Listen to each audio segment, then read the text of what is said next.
Thank you very much. It's my pleasure. And as an old student of the university and the old student of the department, I think I can still participate in the student seminar and the Saturday seminar.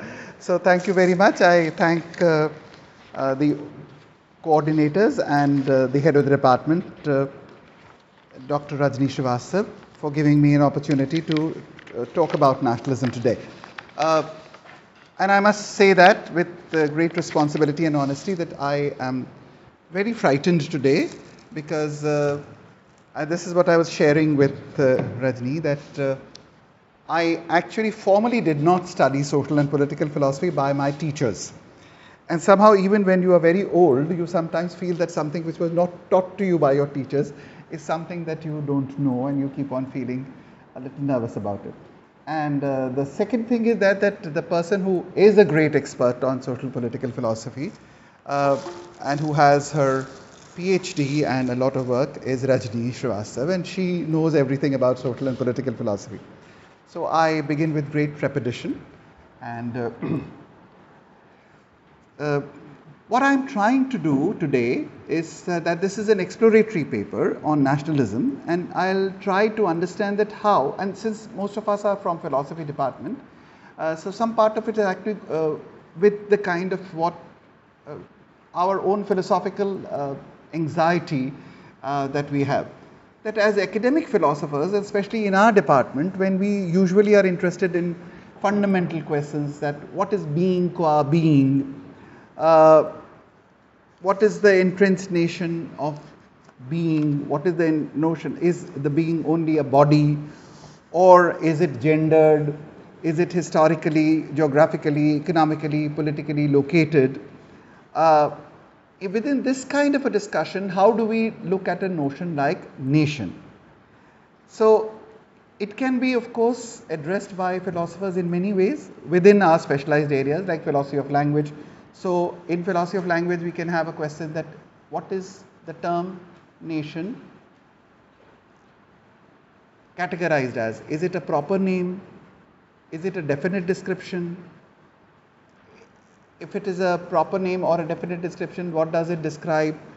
Is it actually the name of a natural kind, or is it a rigid designator, or was it is it something which is conventionally created?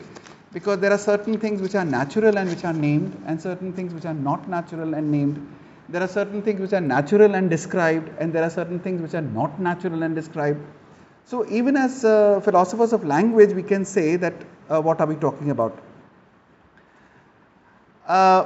When it comes to a nation and nationalism, there is again a very fundamental question that what is more primary?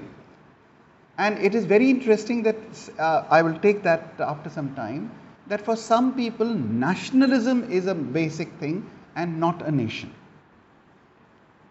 which would seem quite contrary on the face of it, that how can you have nationalism if there is no nation? But they take, in terms of primordiality, there are certain scholars who say that nationalism is a more primordial thinking as compared to nation.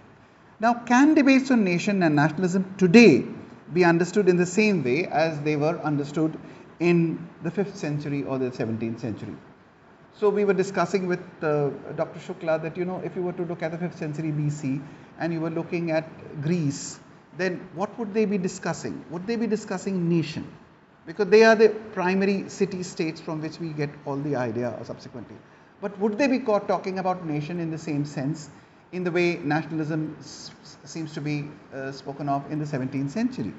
And will they be talking about nationalism today as we are now fighting wars in Ukraine, or when we have cricket matches with Pakistan? And so do these debates in Europe and the so-called third world have anything in common, or they are entirely different? The discussion can take many routes of conceptual analysis, or it could be historical, archaeological. It could be lexicographic, political, more expansive as one, which Rorty would call the conversation of mankind. So I would try to see if the idea of India as a nation can be worked out. So I know I'm really sticking my neck out. So within the framework of European nationalism, because there is a very standard kind of an opinion that in the European nationalistic discourse, India cannot be a nation? And if not, why should the concept not be expanded to meet the aspirations of the people who want to forge a nation and the identity of their own? And I would consider some readings and hope to get an idea of India and the world within the theory of a very thin theory of self. So, though my paper, topic of my talk में ये कहा गया था कि हम राष्ट्रीयता, उसका इतिहास और उसके प्रत्ययों के बारे में चर्चा करेंगे, पर मुख्य रूप से मैं जो चर्चा करने वाला हूँ वो उस चर्चा में ये है कि एक दार्शनिक दृष्टि से दर्शन के इतिहास में इसको हम कैसे देख सकते हैं और क्या वर्तमान संदर्भों में होने वाली चर्चाएं जो राष्ट्रवाद के संबंध में हैं, क्या वो वही चर्चाएं हैं जो कि 5वीं सदी ईसा पूर्व थी या 17वीं शताब्दी में थी, और इस समय जब हम डिबेट कर रहे हैं तो हम किस प्रकार की चर्चाएं कर रहे हैं, और इनके अंतर्गत अगर ये कहा जाए यूरोपीय प्रत्यय की दृष्टि से कि भारत एक राष्ट्र नहीं है, क्योंकि राष्ट्र की जो परिभाषा है कि एक ही भूमि, एक ही खून, एक ही धर्म, उसके आधार पर तो भारत का कोई एक छोटा सा हिस्सा, ये इतना सा हिस्सा भी राष्ट्र का हिस्सा नहीं कहलाएगा, क्योंकि इसके अंतर्गत भी एक ही खून, एक ही ज़मीन, एक ही धर्म नहीं है। तो ऐसे संदर्भों में क्या हम परिभाषा को अधिक विस्तीर्ण करें या ये कहें कि ये परिभाषा पर क्योंकि ये लागू नहीं हो सकता इसलिए कभी नेशन बन ही नहीं सकता? क्या ये संभावना है कि हम ये कह सकते हैं कि यदि एक प्रकार के एक जगह के लोग अपने आप को राष्ट्र के रूप में विकसित करना चाहते हैं तो फिर उनके पास ये संभावना है कि वो अपनी राष्ट्रीयता को निर्मित करें? नाउ राष्ट्रीयता का आइडिया आता कहाँ से है? Where does this idea come from? And we generally feel that this idea comes from our understanding of the human being as social beings who have some needs and often understood in the framework which has been made very popular. Some of you must have already studied as students of psychology by a very famous psychologist called Abraham Maslow, that who talks about that human beings have needs, and these needs are survival, safety, belongingness, self-esteem and self-actualization. These are the 5 major needs, and then there are meta needs, and the meta needs are truth, beauty, wholeness, aliveness, uniqueness, perfection, completeness, justice, simplicity, richness, effortlessness, playfulness and self-sufficiency. So Maslow is talking about 5 needs and further meta needs. Now, इन व्यक्ति की जो आवश्यकताएं हैं, अगर इनके संदर्भ में हम देखें, क्योंकि ये भी एक बड़ी विवाद की बात है कि अब्राहम मैस्लो ने क्या ये जो नीड्स के बारे में बात करी और उनकी हायरार्की की बात करी, तो क्या वो एक वैज्ञानिक के रूप में इसको स्थापित कर रहे थे? तो आंसर है नहीं, क्योंकि वो उन्होंने कोई सर्वे नहीं करा था. दे आर मोर और less what we would call part of philosophical anthropology, that this is the way human beings conceive of themselves and these are the 5 needs and these are the 5 meta needs. इनके संदर्भ में when we are trying to understand nation, how do we understand that? And nation seems to be closely related, to my mind. Of course, it is related in the meta needs, it is related to the idea of justice and self-sufficiency, but I think at the level of the needs, जो idea of nation है, it is very closely related to the idea of belongingness. And this is in fact something which Dr. Shukla also keeps on telling me, that it is the idea of belongingness which is very important.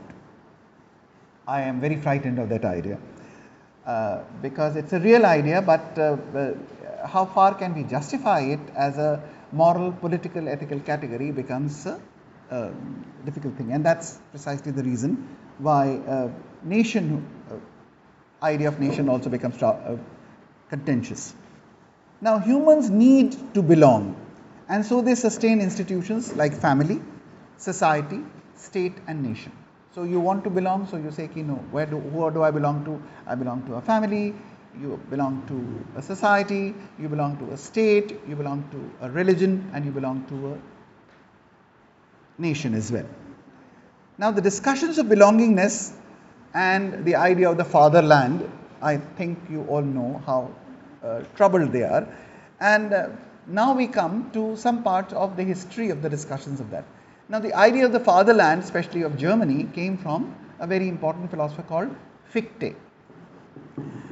Now, he was originally a champion of the ideals of the French Revolution. You all know that the French Revolution came up with the ideals of liberty, equality and fraternity. Swatantrata, Bhratritva or Samanta. And they were, interestingly, that these were the ideals that they thought that they would come into the world. And that was actualization of God. So the ideas of French Revolution are nowhere secular ideals. They are ideals which are based upon that if we live by these principles, then we actually bring the kingdom of God on earth. Now, I would try to now look at a few important figures only for a historical introduction to all of you. I'll try to take Fichte, Herder, Immanuel Kant, whom you all study, Hegel, whom you all study, Marx, whom you don't study but know about, and then also philosophers whom you study carefully, Russell and Richard Rorty. I would also like to take two recent writings, not so recent, but in the past 10 years, one 10-15 years or more, one an older writing by John Rawls, and then another by Benedict Anderson. Of course, we'll have to touch Isaiah Berlin. In India, of course, when we talk about nationalism, as we were discussing, it generally comes to the discussion of certain very important figures. One is Bankim Chattopadhyay, who is supposed to be the author who brought in the famous Indian voice of nationalism everywhere, Vande Mataram, in Anandamath. So Anandamath and Vande Mataram, that becomes so. So Bankim Chand becomes very important, and then Rabindranath Tagore, and of course Gandhi and Ambedkar as people who are very important in our reading of the concept of nationalism. Of course, there are others, very important people, and I'm sure, but I have not read them, and so I will not venture into them. So I'll take these because this is also quite a handful.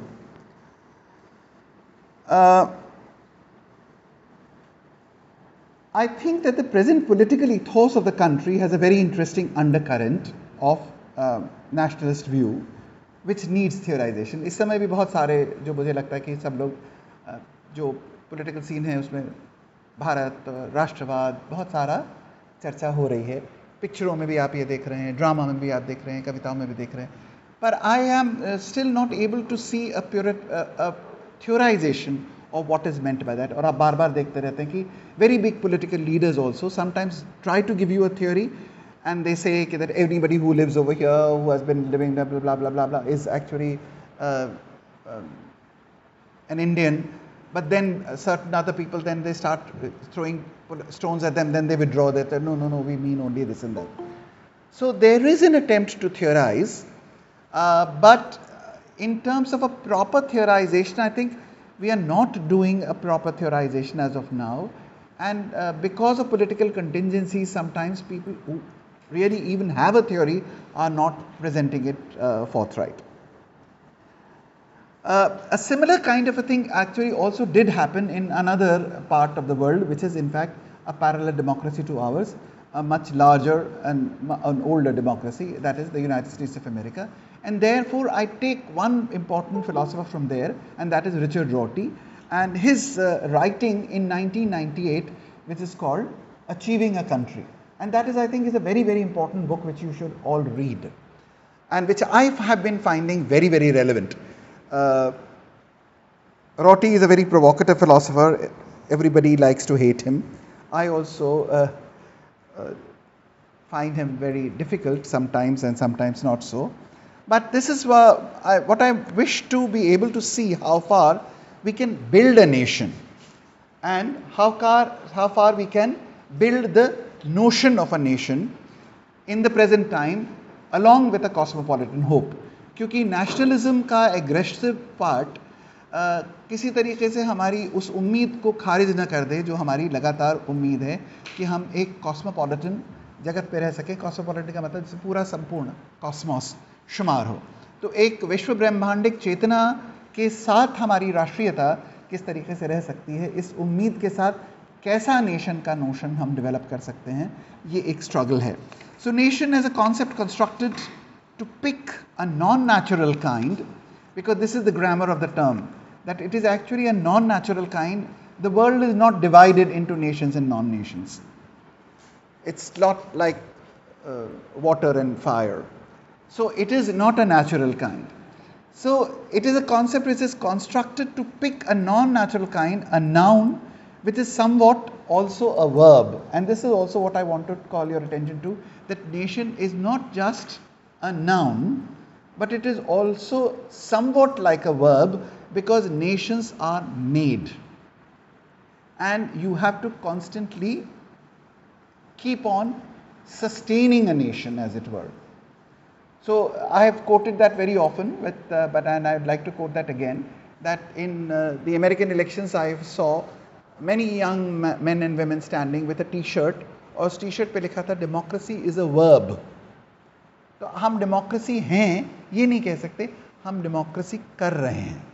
उसी तरीके से nation में भी एक element ऐसा है that you are doing a nation, you are achieving a nation, you are sustaining a nation, you are making a nation. It's very interesting, and if you look at the language of Fichte says, when he talks about the German nation, because that's the model of nationhood, and largely, he talks about the German spirit which soars like an eagle rising near the sun. And he thinks of a godly mission of perfecting the cosmos through the consolidated single nation. As you all know, in 1806 and 7, he wrote 2 patriotic dialogues. Dr. Shukla was saying that, do you make a distinction between patriotism and nationalism? But when we talk about nationalism and Fichte, his title is actually Patriotic Dialogues. And this is happening in the context, क्योंकि हम history की भी बात कर रहे हैं, जब Napoleon ने जर्मनी को हरा दिया था. And at this time, what Fichte is doing, he is scorning at dynastic patriotism, कि जो बाप है उसका बेटा फिर बन जाएगा, उसका बेटा फिर बन जाएगा. So he scorns at dynastic patriotism and talks about a cultural and political unity, giving importance to language and education. 1807, he gives 14 famous lectures addressed to German nations or nationalism. So they are called patriotic dialogues, but there is a set of 17 lectures. And he talks of national frontier and its advantage in consolidation of the economy as he looks at unifying the power of language. तो आपको nation बनाने से क्या फ़ायदा होगा? आप अपनी economy को डेवलप कर पाएंगे. And what shall be the unifying force which will keep people together would be language. One people, one language. And this you find that in India also, one of the biggest debates, Ambedkar recognizes it as the most important and contentious debate in the country, was the debate of languages. क्योंकि linguistic division of states हम लोगों ने किया था, religion आधारित नहीं था.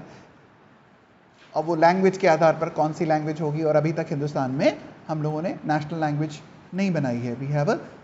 We have a official language but not a national language.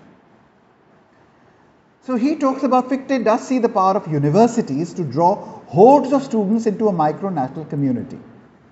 Interestingly, in India, Guru Das Banerjee, who was the first Indian Vice Chancellor of a university, again, and this is, I'm talking about 1890, much before India won her independence, he talks about the importance of motherland and mother tongue. So how the idea of nation and language and mother tongue becomes important has been realized not only by Fichte in 1807 but by the Indian counterparts in 1890. And when we have from 1920 to 22 the national education movement, there again they said कि हिंदुस्तान को waste का imitation करने की ज़रूरत नहीं है. And it is very interesting that the one person who said that very loudly was actually not an Indian but a non-Indian, Annie Besant. And she says India should not become a lesser or a greater England, but it should evolve into a mightier India. हमको England से बड़ा और बेहतर बनने की ज़रूरत नहीं है. We have to become a better India. We do not want, and this I quote with great pleasure, she says, we do not want echoes or monotones. तो हम बाहर की प्रतिध्वनि भी नहीं बनना चाहते और यहाँ पर भी एक ही स्वर नहीं सुनाना चाहते.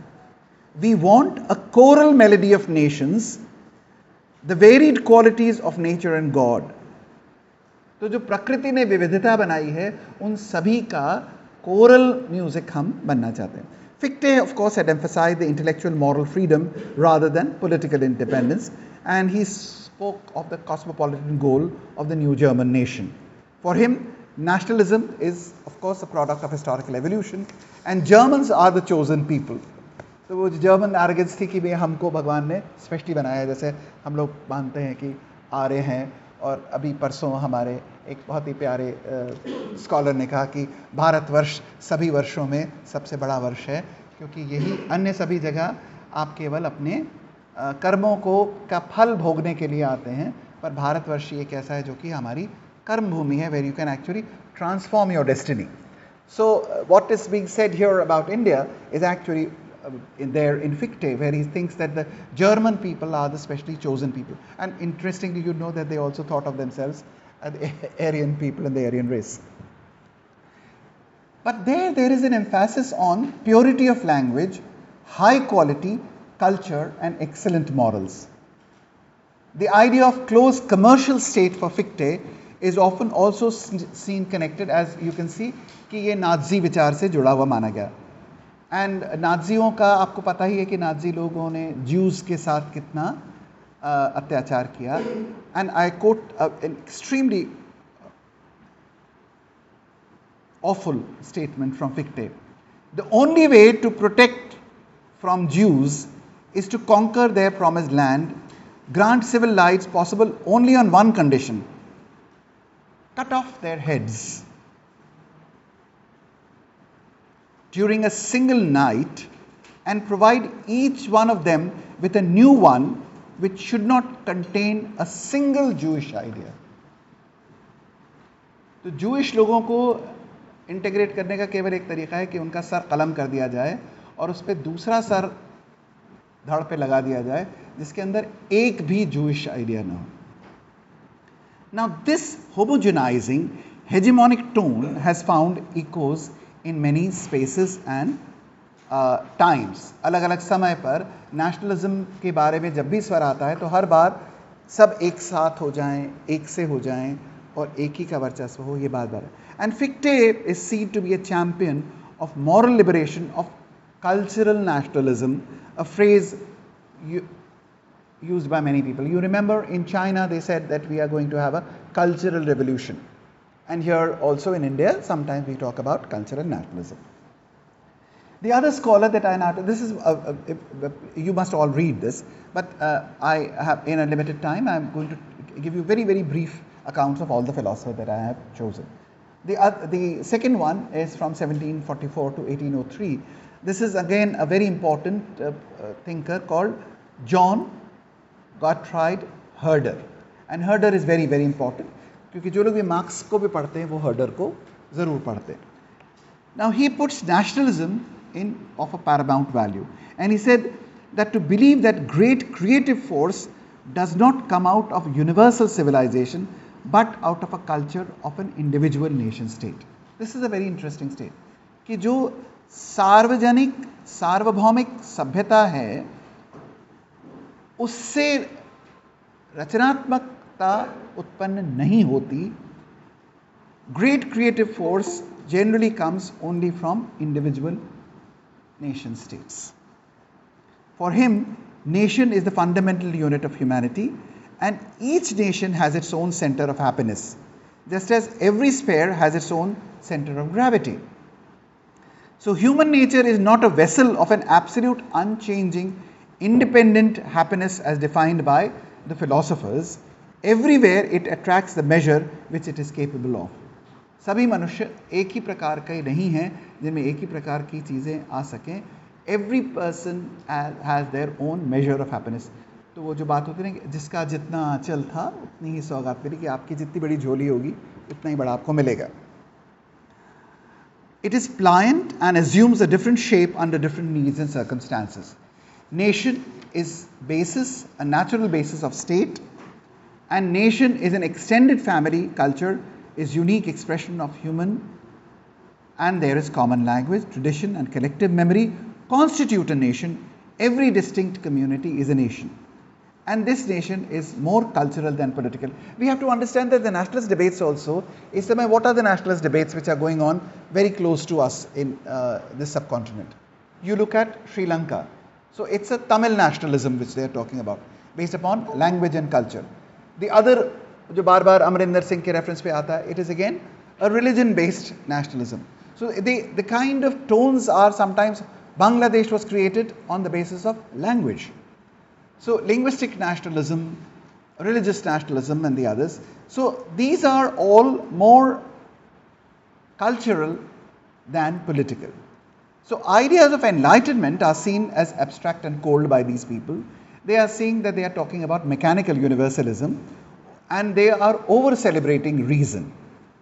Many analytical thinkers like us would see the seeds of mystery mongering and metaphysical glorification in this line of thinking of Herder and Fichte and others.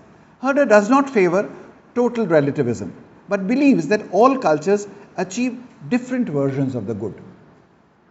He does accept that nationalism gives central loyalty to one's own people, which may lead to weakening of our ability to make objective, independent moral judgments.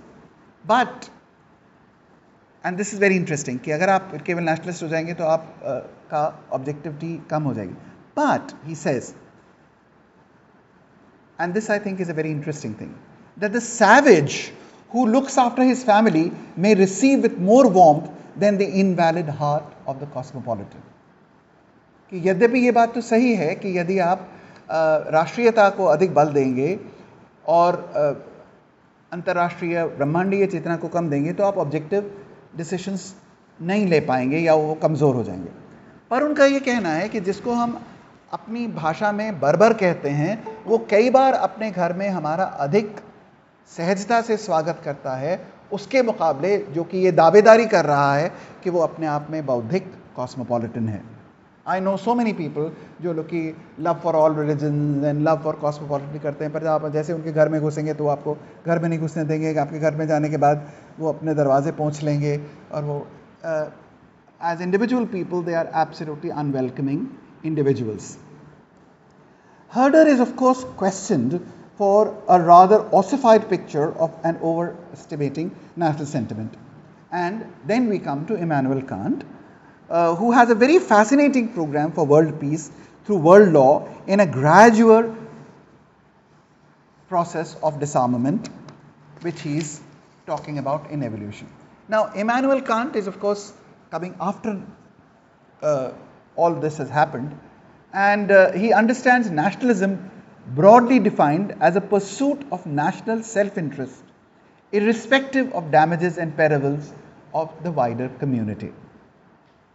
And this he thinks is a hurdle to world peace.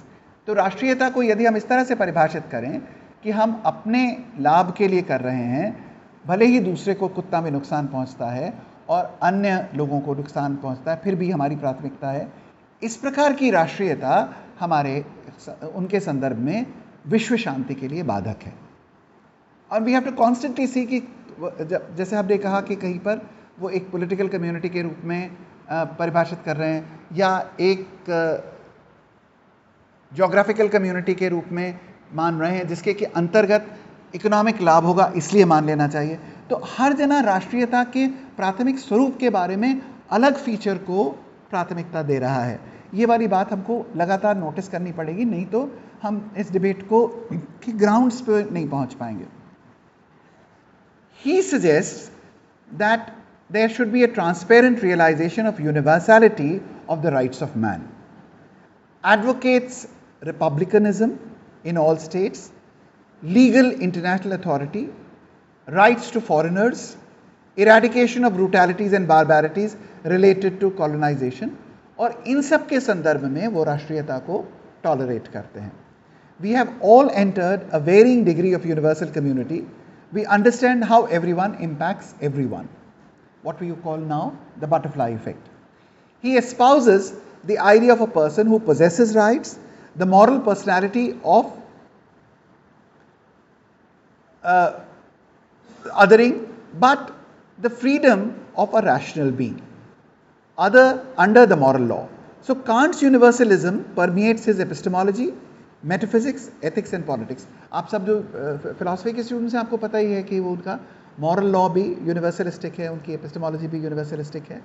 So no wonder कि उनका जो political thinking भी है वो भी अपने आप में यूनिवर्सल है. Of course many of us are very disappointed in Kant when we read his views about women, and as feminists we find many of his things very, very troublesome, especially the writings that come under the title Theory and Practice, not in other philosophical writings.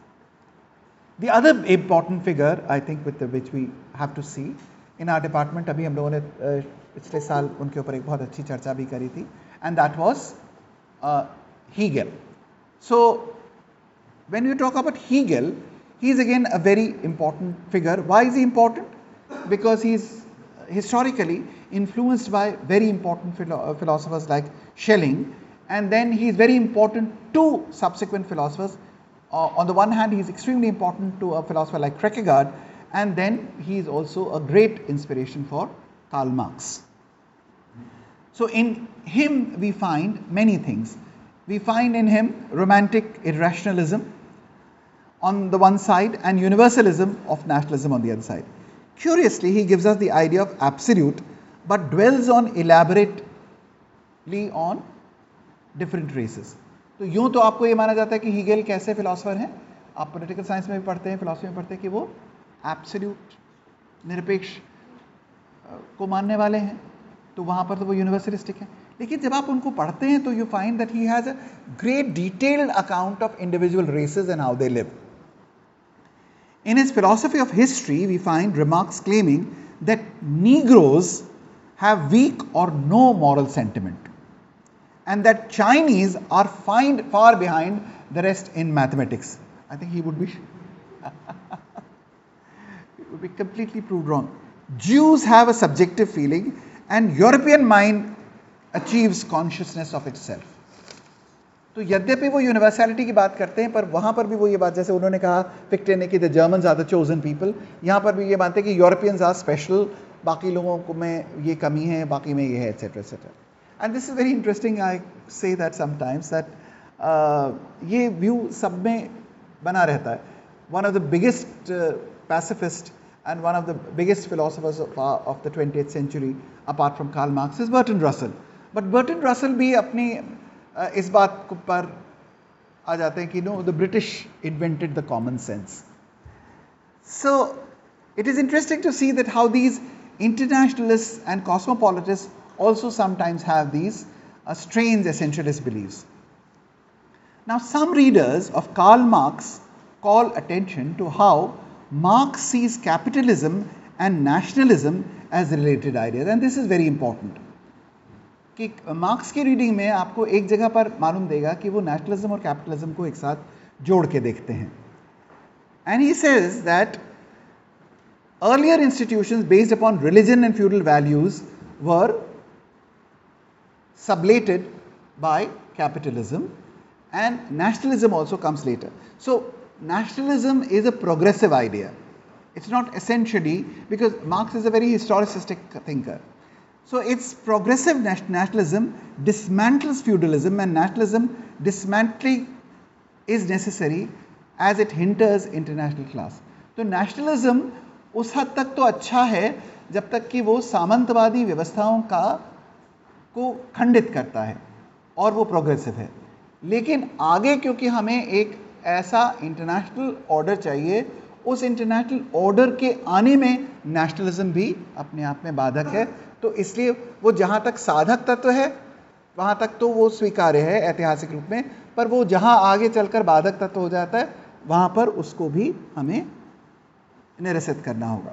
And that is what we have to see, that these people have a very strong sense of historicism, which is questioned by people like Popper in some ways, The Poverty of Historicism, that famous book that he wrote. So, and one of the very interesting things which you all remember, especially young people like you would remember, that working men have no country. मजदूरों का कोई मुल्क नहीं होता. And they must rise to become leaders of a class and a nation, become supreme and emancipate all others through internationalism. So the Workers' International and the other kind of a thing that they come in the history. So he does speak of a configuration of a state based on shared language, common territory, group, history and destiny. And Marx's determinist story is well opposed by, as I said, by Popper in his Open Society and Its Enemies. And Hannah Arendt, again a very important philosopher and a political thinker, उनका भी ये कहना है कि ये जो marks ने मान लिया था कि सभी गरीब वास्तव में सर्वहारा हैं और सभी गरीब रेवोल्यूशनरी हैं और सभी गरीब जो हैं वो उनके अंतर्गत सभी को बराबर बनाने की इच्छा है, ये एक मिथक है. बहुत सारे गरीब केवल अमीर बनना चाहते हैं, बहुत सारे गरीब खुद शोषक बनना चाहते हैं, वो उन स्थानों पर बैठना चाहते हैं जिस स्थानों पर वो अभी नहीं है. तो सभी गरीब सर्वहारा हैं और उनके अंतर्गत वही चेतना है जो कि लिबरेटरी चेतना है. This is actually factually incorrect according to Hannah Arendt. And I will consider some other criticism also of the left by Richard Rorty, as I promised. As mentioned earlier, if we see the idea of a nation as an answer to human need to belongingness, we would find it instructive to look at two other important figures. One is Isaiah Berlin and the other is Benedict Anderson, who talk about imagined communities and mythical historical nature of the nation.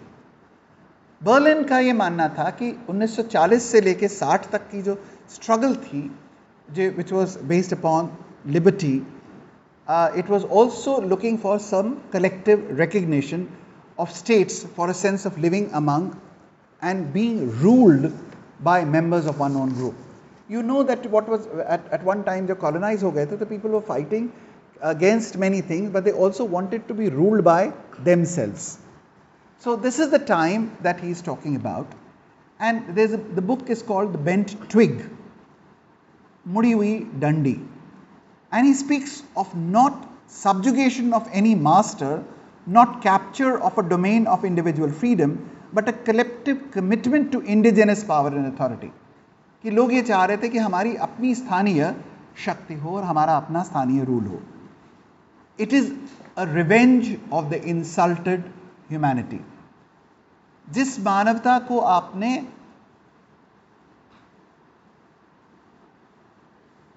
पराजित नहीं किया बल्कि जिसको आपने लज्जित किया है, वो अपनी एक तरीके से हिस्टोरिकल रिड्रेसल. जब आप देखते हैं ना कि जब कॉलोनियल कंट्रीज होते कि वो बैक टू इन इलेक्शंस में आप देख रहे थे कनाडिगा प्राइड एंड विलियर्स और ये कि नहीं हमारी जो खो गई थी हमारी शक्ति, हमको इतने दिन तक अपमानित रखा, अब हम बताते हैं हम कौन हैं. That is the kind of thing which actually has a very close connection. So the revenge of the humiliated, people who have been humiliated, and that happened with a large part of the colonies, because the colonizer not only defeated us, they also told us that we were actually fit for defeat. You deserved the defeat that you had. तुम्हारे पास कुछ तो कमी थी ही जिसकी वजह से तुम को पराजित किया.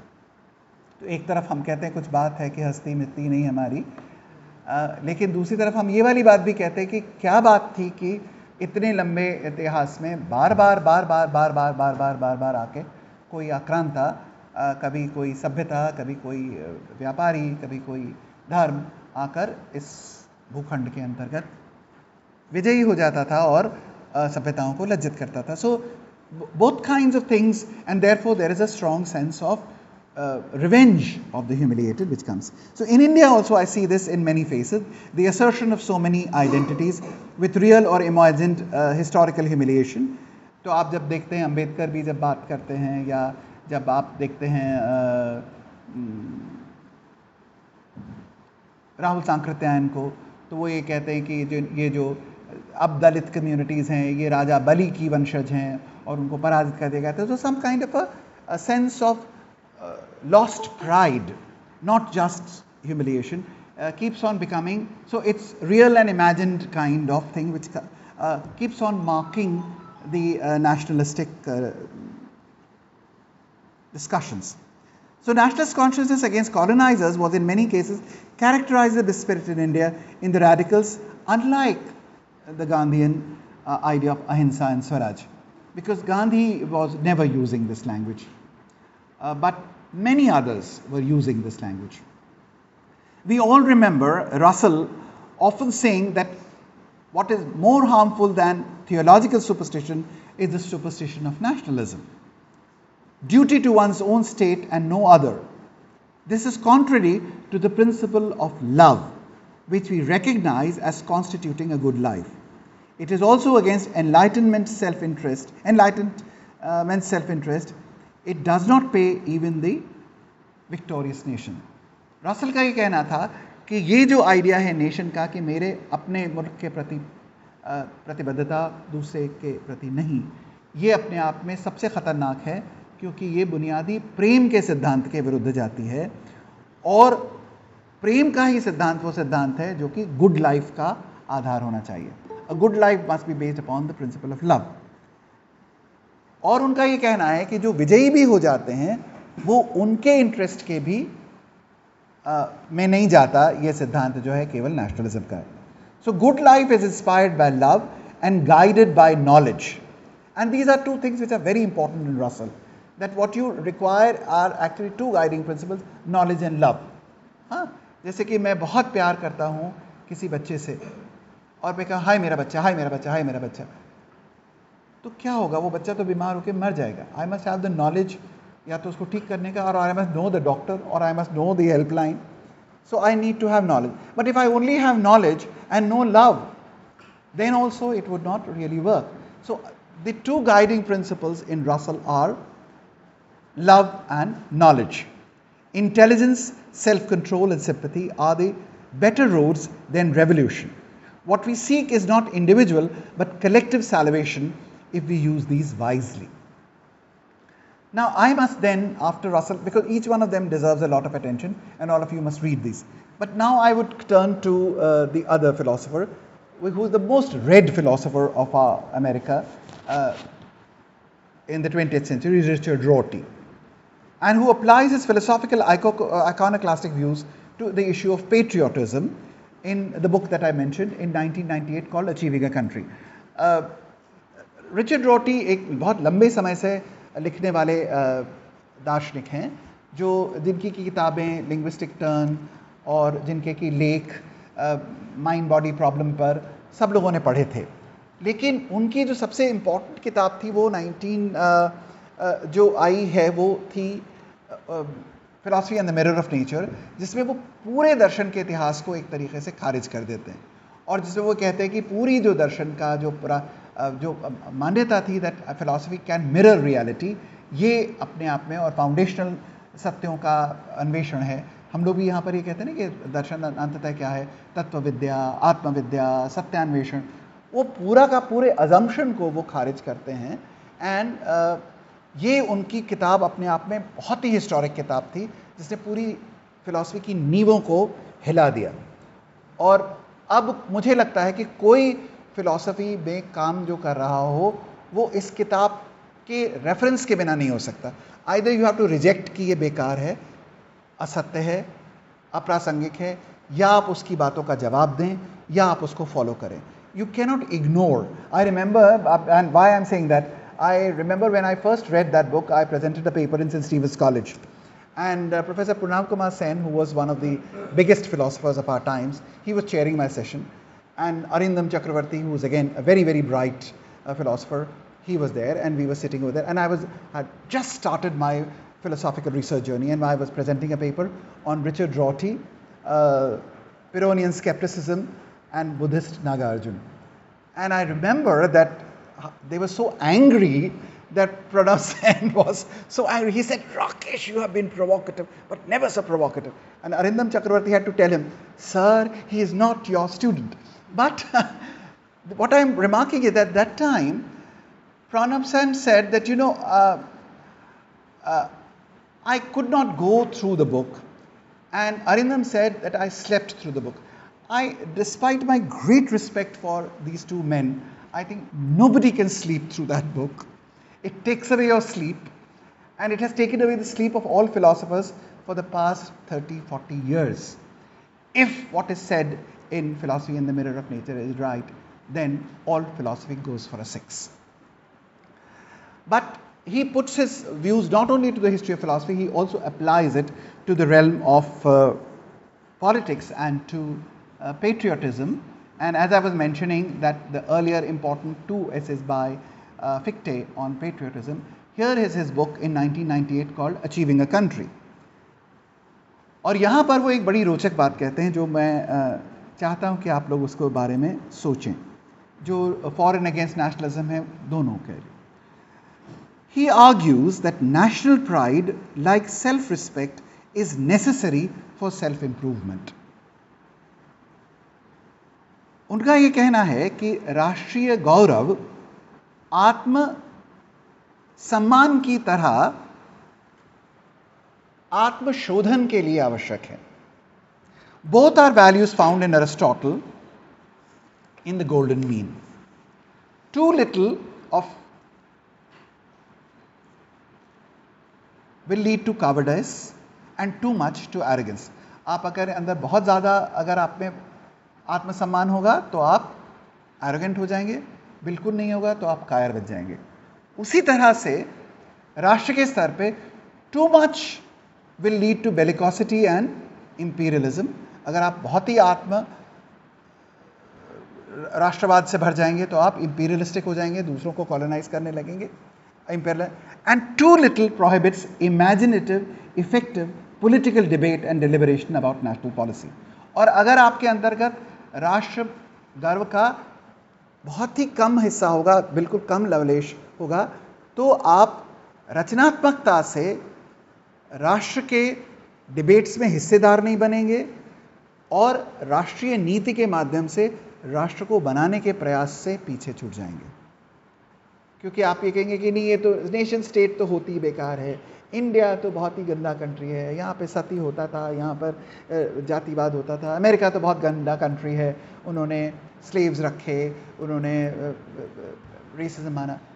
You leave the possibility. There is a very interesting thing which Rorty has said, which I have not quoted here, but it's very interesting. He said कि कभी कभी एक ऐसा मौका होता है कि आपने कोई ऐसी बात की होती है जिसके के बारे में आपको लगता है कि अगर मैंने ऐसा किया होता तो मुझे मर जाना चाहिए था. लेकिन अगर आप सुबह नहीं मरे तो आप क्या करेंगे? या तो आपके पास ये विकल्प है कि आप सुसाइड करें, और नहीं तो आपके पास ये विकल्प है that you improve yourself. Similarly for nations, if you think that nations have had these terrible histories, like he's talking about America, that you have the history of subjugating the Native Americans, you've had such horrible kinds of things that you did to Vietnam, you have did such horrible things to the colored people in America, you did such horrible things in the Iran war, then what do? Either you bombard the United States of America or you create debate and discussion and improve yourself. So do you give up? And this is what he has to say in the long and short of it, कि जो left parties थी America में भी, उन्होंने they give up. उन्होंने कहा कि इतना गंदा है अमेरिका कि अब तो इस पर कुछ हो ही नहीं सकता.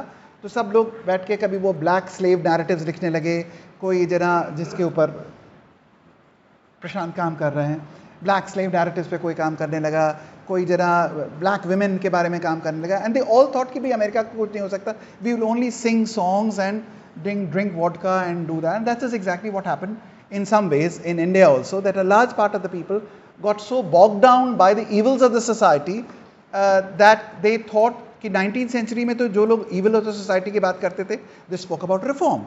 So you had Ishwar Chandra Vidyasagar, you had Ram Mohan Roy, you had Pandita Ramabai Saraswati, you had Savitri Phule and the others. They said society is wrong, we'll correct it and work at it.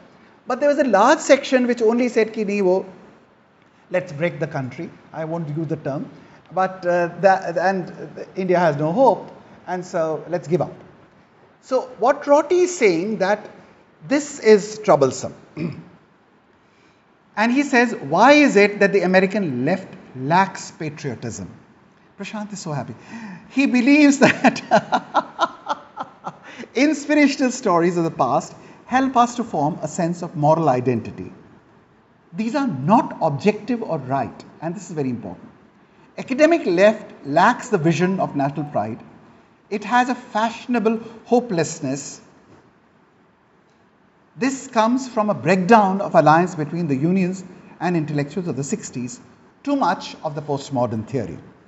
And Rorty believes that Marxism, as an unmitigated disaster, of course, of the effect of the left, critiques have been civilizing.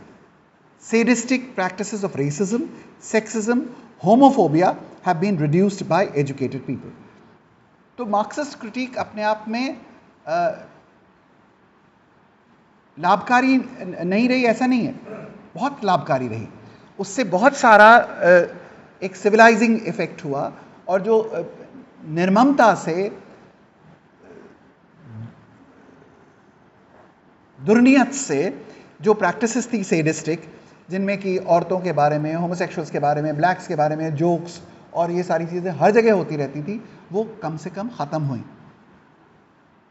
So he invokes the left to go back and concentrate on the economic inequality which has increased. Left has only been talking about prejudice without violent overthrow of capitalism. So what he's saying is that the cultural left, so I'm glad that the director of the cultural thing is here. That the whole story, what Rorty is saying, that what happened in America was, जो left था वो पूंजीवाद के आलोचना के स्थान पर, जिससे गैर बराबरियां बन रही थी, उसके स्थान पर वो स्थानीय लोकल आइडेंटिटीज़ के ऊपर होने वाले अत्याचारों के ही बारे में चर्चाएं करने में अपनी इतिश्री मानने लगा. वो चर्चाएं अपने आप में महत्वपूर्ण थी. ब्लैक लोगों के बारे में, होमोसेक्सुअल्स के बारे में, वियतनाम के बारे में, स्त्रियों के बारे में, और उनके माध्यम से आपके भाषा को संस्कारित, परिष्कृत और सभ्य बनाना तो महत्वपूर्ण था. पर यही मान लेना कि उनके गीत संगीत, उनकी चर्चाएं, उनकी कहानियों को बका वर्णन करना ही काफ़ी है, ये बात नहीं ख़त्म होनी चाहिए थी. We need to create the kind of robustness by which we could protest and recreate ourselves wherein these disparities do not exist, by legislation and more equitable distribution. He upfront asked to pick up the philosopher's habit of over abstraction. Rorty का ये कहना है कि आपके जो philosophers हैं वो हम जैसे लोगों के ऊपर तो बिल्कुल ही, that we are overly abstract and the whole analytical movement is there. Give up spectatorship and grab agency. Unpleasant truths should not define America. आप केवल दृष्टा बनकर मत रह जाइए कि समाज के अंतर्गत क्या क्या हो रहा है. आप अपनी कर्तृत्व भाव को भी अपने हाथ में लीजिए. और उनका ये कहना था कि whether in health, education, civil rights, moral progress, you need to do that. And there he goes back to Dewey and Whitman, because you would be surprise to see. हम लोग अब इस समय अमेरिका के बारे में जब भी बात करते हैं तो we think that America is a very bad nation, it is a capitalist nation, उसने सबकी फ्रीडम को ख़त्म कर दिया, इक्वालिटी को ख़त्म कर दिया. But you should remember, America for most Americans was actually the dream of Walt Whitman. It was like a poetry which was unfolding itself. It was a land where people who had been dispossessed from different parts had come to live equally and in freedom. बाद में capitalism कैसे बन गया वहाँ पर और किस तरीके से वहाँ के लोगों की भी स्वतंत्रताएं ख़त्म हो गई, but that was not the dream. So the dream of America was actually the dream of John Dewey, the dream of Walt Whitman, just as in India when we think it is the dream of Gandhi and Tagore and Aurobindo and many, many others. So Dewey Whitman saw a country of future, not a supernatural power. They were philosophers of hope. In Indian scene, we may argue, again, and that's where I try to take a few Indian people. So one, I'll take Bankim Chand. Bankim Chand Chattopadhyay, he comes from 1833 to 1894, and many people think that Indian nationalism is created by Bankim Chand. Sri Aurobindo thinks that he is the one person who creates language of liberation and nation. और आपको पता ही है कि हिंदुस्तान की आज़ादी में जो सबसे बड़ा गीत था वो बंकिम चंद का वंदे मातरम था, which almost became an unofficial national anthem from 1905. He had also written a very, very interesting book, which I think all of us must read. It is called the Krishna Charit. And this he writes in 1886. ये एक interesting बात है that he is not impressed by non-violence. Bankim Chandra बिल्कुल non violence से प्रभावित नहीं है, क्योंकि यहाँ पर हम लोग ये मानते हैं ना, this is the land of the Buddha, this is the land of the Buddha and Gandhi, non violence.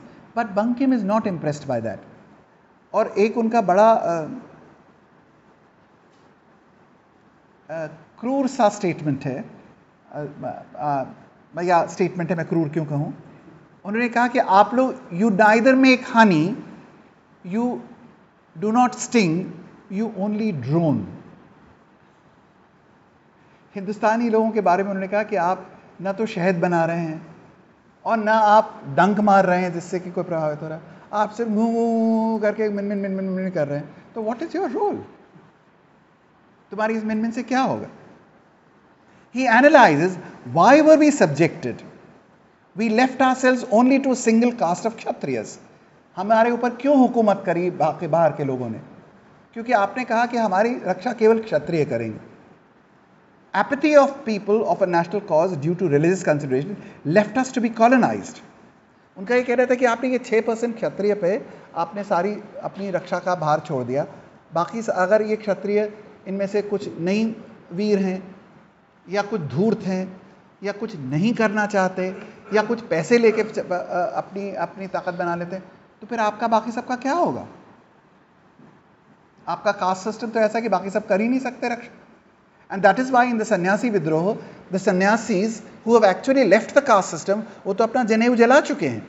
They come together to rise up and protect the what they think is the nation. So Bankim thinks of Europe as political and India as religious. This I think is a very interesting kind of a statement. God permeates all our souls. Love of God is self-love. Love for one's own country is supreme. This is the language that Bankim is using. And you see that the icon of the motherland combines Durga, Lakshmi and Saraswati. आप सबको याद होगा, आप अभी Google करके देखेंगे भारत माता. So the first painting of Bharat Mata is by Avindranath Tagore, and Avindranath Tagore's woman is a woman who is wearing no ornaments but a single plain looking Bengali woman, but she has all the symbols of Durga, Lakshmi and Saraswati. That's the first Mother India. बाद में वो Mother India में वो देवी जी जैसा बन के मुकुट लगाना and all of that, that's not the Mother India, that which with its organ. So it's a Lakshmi, Durga and Saraswati put together. And Anandamath enjoins and celebrates militant nationalism. Used your energy and skill to equal and transcend your oppressor. We must cultivate patriotic love in conjunction with universal love. And this I think is very important, क्योंकि अब बार बार लोग कहने लगते हैं कि वो fascist थे और वो बुरे थे और वो हिंदू नेशनलिस्ट थे. But you have to see that when and where is he writing and what time and against what odds. Gandhi is Swadeshi, Satyagrah, and Swaraj jettisons the Western format of modern civilization. And that we were discussing a little while back, that जो 7 sins की बात करते हैं और ये सब बात करते हैं. Gandhi is not only criticizing Europeans, he is criticizing whole of modernity. And there he is talking about a reconstruction of a pristine genius and wisdom. Hind Swaraj, which you must all read, it's 1929 19 है ना.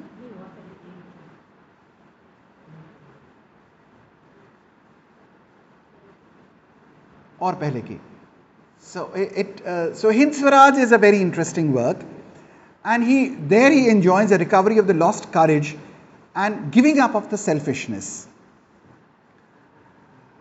बार बार वो example देते हैं घर का, intimacy of family life and peace, and he gives a progressive constructive program of social and spiritual journey, where the 5 things which he is talking about are seva, yog, tap, dan and yagya. Now this is Gandhi's idea. There you are talking about a nation and universalism. Tagore of course has again a very different story. He calls Bharat a तीर्थ. और ये भारत तीर्थ में कौन कौन रहता है? Aryans, non-Aryans, Hindus and Muslims. He wants an Indian vision where the mind is without fear and the head is alive. But he famously claimed that it was, ये जो एक quote है जो बहुत important है, that it was not Alexander who conquered the world but Buddha. Buddha. Which is actually true. That how many parts of the world were actually accepting Buddha and how many parts were accepting Alexander. And for what a little time. The moment he left, there was nothing which remains of him. Now, Gandhi's romantic revival was seen as anti-modern, as opposed to another big figure of our times, Bhimrao Ramji Ambedkar. So, B.R. Ambedkar, the big figure of our times, gets Western education, gets admission in Columbia University, gets 2 PhDs, and he is absolutely, absolutely brilliant. And he is actually studying in his classes by John Dewey.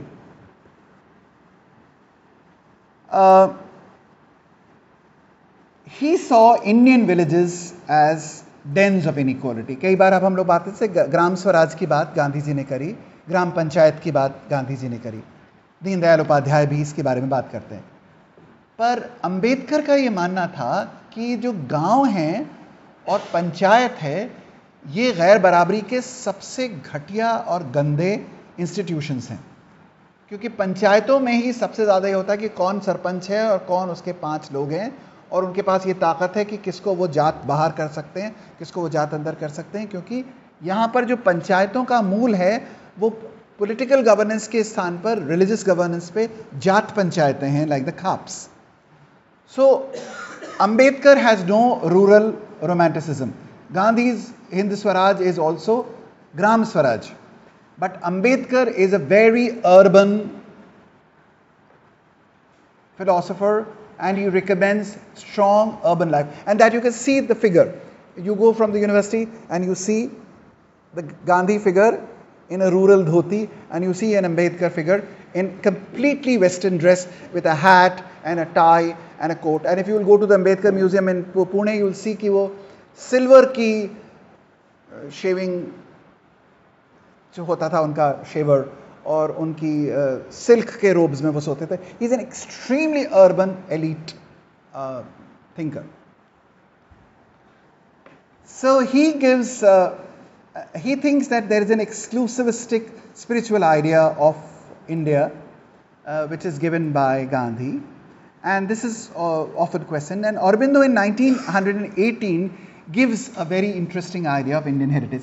कई बार Indian heritage के बारे में भी एक ही debate होता है कि यहाँ के लोग संसार को त्यागने वाले थे और वो केवल दर्शन करते थे और वो माया को करते थे. But 1918-1920 Aurobindo is writing profusely. He writes 7 essays on Indian Renaissance, then he writes 4 essays on is India civilized, then is India spiritualism. He writes many, many essays to dispel this myth that India is not just spiritual. There is a great abundance in Indian culture. You create all kinds of material wealth.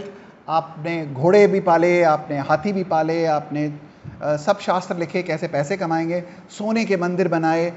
ईसाइयों का भगवान तो बेचारा कपड़ा भी नहीं पहने, आपका भगवान इतना सारा सोना चांदी लदा हुआ भरा हुआ है. So it's a great celebration of wealth and materiality in this world. There is no denying of it. But the fact, of course, is that all of this has value because it is infused with spirituality. But it is not spirituality at the cost of materiality. That is the part of Indian civilization that Aurobindo brings forth very, very clearly and very importantly. So Indian heritage is not exclusivistically anti-material. Now, can we have a Swaraj which is thin? Here I also want to call your attention. We are all sitting in this class in 2023, and we are celebrating it in our university. We are celebrating many things in the university, including its A++ status. But why A++? Because we are also part of the national education policy implementation in the first way. Now, there also, the national policy of education is saying, relate your heritage to your present inquiry. Does not mean that you revive, but relate. And in looking at our syllabi, we need to see whether we still have a very Eurocentric, spiteful view. I'm very happy that we have two very, very important people in the university today, Maitrey and Dr. Vineet Maxwell David. And what we found in yesterday also, just the day before, in this university, that they presented Shakespeare, and they produced Shakespeare, who's the biggest figure in English literature. But they presented Shakespeare in all its responses to Shakespeare by local Indian people. Translations into Hindi, translations into Urdu, translations in Bhojpuri, representations in Indian classical forms of Bharatnatyam, which comes from Bharat Muni, and the more local later development of Kathak. So you see that how you actually take the tradition, and taking the tradition does not mean reviving it, but it means looking at it with your own present voice. But you do take Shakespeare, and you do take Bharatnatyam, you do take Bhojpuri language. So that's a very interesting thing, that we need to look at, are we looking at India only in a Eurocentric way? And here, why I was mentioning this was that this was an absolutely non-Eurocentric way of looking at Shakespeare. You are studying English literature, but in a non-Eurocentric way. Does it mean that you will not read about the Eurocentric reading? You will read about it. You will still read A.C. Bradley to understand Shakespearean tragedy. But you will also not be stuck at A.C. Bradley, but you will give your own color to it. Now, philosophy as analysis of concepts, many of us favoring ordinary language, still often repeat that India does not fit into the idea like Germany. So India nation nahi ban sakta jaisa Germany ban sakta. The same is true not, but that's a very interesting thing. The same professors जो ये कहते हैं India को nation नहीं बनना चाहिए, India nation नहीं बन सकता. Why are we talking about nationalism? It is such a bad idea. But the same people, and why do they say it does not fit into the European definition of nation? But they want us to become secular. They want us to become democratic. And they want us to become secular and democratic in the Eurocentric way. So it's a very curious kind of thing. I look at these are my peers, all my friends who are in these notable universities. Now nobody wants to take those names of those universities, but those universities with stretched standards of excellence over here, these were the same professors who wanted India to become democratic and secular, but do not want India to become a nation. And their argument is a strange argument, that because nation is a Eurocentric idea. But so is democracy. It is interesting, anyway, but this is... Gandhi, as he opens in Hind Swaraj, has a very thick theory of exclusive moralism, spirituality, and anti-modernity. Against oppressive colonization with priority on ahimsa, other muscular revivalists longing for lost golden age may also claim authentic globality and embrace. So Gandhi was talking about Indianness and anti-modernity, but there were other people who were also talking about a robust nationalism which was revivalistic. Especially as ordinary language philosophers, who is more authentic? Gandhi is saying that my idea of nation and India is more authentic. But you know, there are debates between Gandhi and Tagore, there are debates between Gandhi and Savarkar, and who is talking about more authenticity? You know that some people say that we don't want Hinduism, but we want a more masculinized version of that, the Hindutva. Now, because they say that most of the religion is full of love, care and compassion, and that is more effeminate, the kind of thing which Nietzsche was saying about Christianity, that Christianity is effete because it talks about love and care. You need something which makes you more robust and masculine. There's a very important historian of political philosophy in recent times of Indian origin, Akash Singh Rathore, and he wrote a very interesting book in 2017, and we also had an opportunity to learn from him. I and Dr. Prashant had gone to learn from him for a week in Indore, and to see what he has to say about political philosophy. I remember when he was first writing his book, he had sent me the draft, and he said that you would not even approve of the names that I take to be political philosopher. But he is an extremely important figure in recent times, one of the, I think, the most important figures that we have in Indian political theory. नहीं तो Indian political theory पे आप लोग अभी भी सिर्फ कौटिल्य और मनु और यहीं पर ख़त्म हो जाते हैं. But he talks about recent trends as well, and he talks about Gandhi and Ambedkar. He has a very interesting thing, I quote: political theories should be built upon foundations of lived practices and self-understanding of multiple masses of polity. What political theory should do then is that it should abstract, clarify, refine, and reflectively enlighten the doing, writing, and thinking of the people. The spirit of the people must be reflected in the mirror of theory to be authentic and really meaningful political theory. Presenting before the people, we could not expect the masses to fully comprehend all of its significations and re-articulated networks of meaning. It is the speciality of the discipline after all. However, surely the masses should be able to recognize themselves, their actual polity reflected in the mirror of the theory. तो जिस बात से मैंने शुरू किया था कि political थियराइजिंग nationalism की अभी यहाँ पर हो नहीं रही है. लोग सब कह रहे हैं कि मैं भी नेशनलिस्ट हूँ, मैं भी नेशनलिस्ट हूँ, मैं भी नेशनलिस्ट हूँ. But what he is saying is that it is now the duty कि जो लोग अलग अलग अपनी तरह से अपनी बातों को कह रहे हैं, उनको the intellectual needs to theorise, put it in a formal format of the discipline, go back to the people, and the people should be able to recognize themselves कि हाँ हम ये कह रहे हैं. Only then will your political theory be authentic, otherwise not. Now this is a big task, and I don't think that many people have actually risen up to this. कि जो लोग कह रहे हैं, क्योंकि हम लोग अभी कह रहे हैं कि ये तो आधे सारे लोग तो व्हाट्सएप यूनिवर्सिटी में बकवास कर रहे हैं. क्या बकवास कर रहे हैं? We have to recognize that, articulate that, find the argument, show whether it is inconsistent or it is consistent, and show it back. This is what you are saying. Are you saying this or not? Like some people are saying, anybody who's born in this particular part is Indian. The other people are the only people who follow a particular religion. Are you saying one or the other? Are you saying both? Can they be put together? Somebody has to actually do that. What I was saying in my lectures to my class, somebody has to talk about the emperor's clothes. Is the emperor wearing clothes or not?